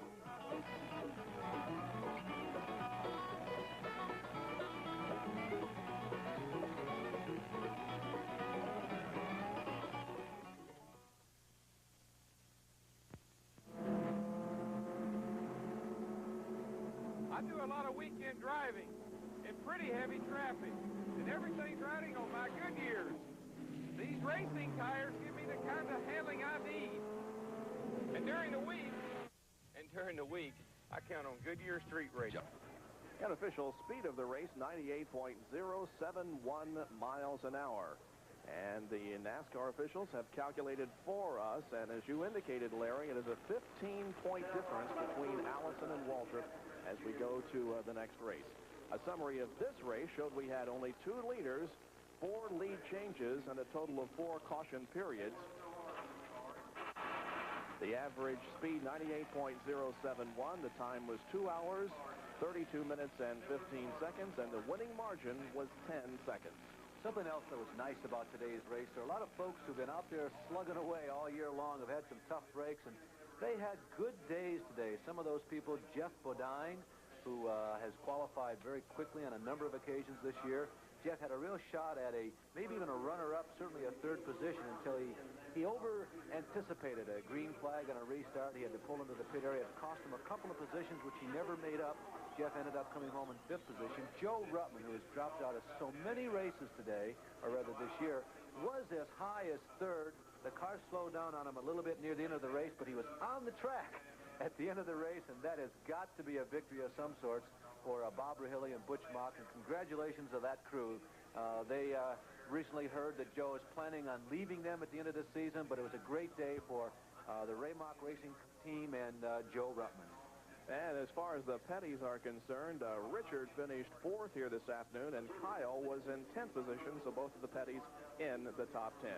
Well, we will be back in just a moment as we wrap up the activity here at North Wilkesboro, North Carolina. The Holly Farms 400 won today by Darrell Waltrip. Darrell Waltrip. And although Bobby Allison dropped out of competition with a blown engine, Bobby Allison still has a 15-point lead in the battle for the Winston Cup. Second place finisher today, and a great job, Harry Gant, and here is Ned Jarrett with him. Well, Harry, congratulations on a good run. Not quite good enough, though. No, we're pleased to get second here today. Darrell has always run this race real good, and his car handled real good all day, and we knew he was going to be real hard to beat, but I think we accomplished something here today. You know, we had the second best car out there. And the last pit stop, we got some bad front tires, and you couldn't get the car to turn. But if they hadn't everything, I think we'd have been closer to them. But still, that's not to get lapped here to Darrell's accomplishment. Harry, when you say got a bad set of tires, that doesn't mean that there was anything wrong with the tires. They were just off on the size.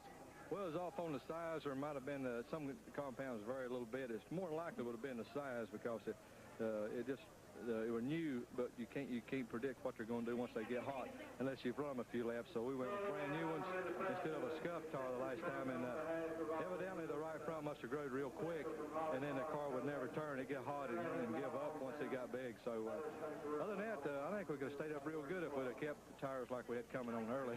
You look pretty refreshed and relaxed after driving 400 hard laps out there.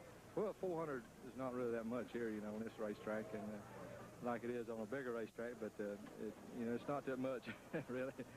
Bob, that's not exactly the way I remember back when I drove. Of course, it was dirt back then and a little bit harder to drive.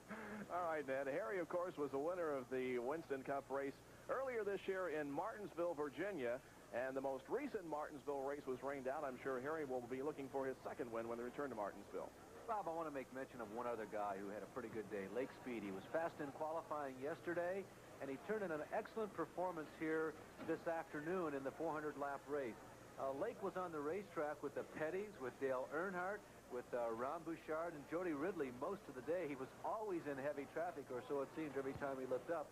And Lake comes home in 7th position. Now, interestingly enough, that is not his finest finish of the year. He finished 6th at Darlington. Remember his performance on the big track 3 races ago. He's also had a couple of other top 10 finishes.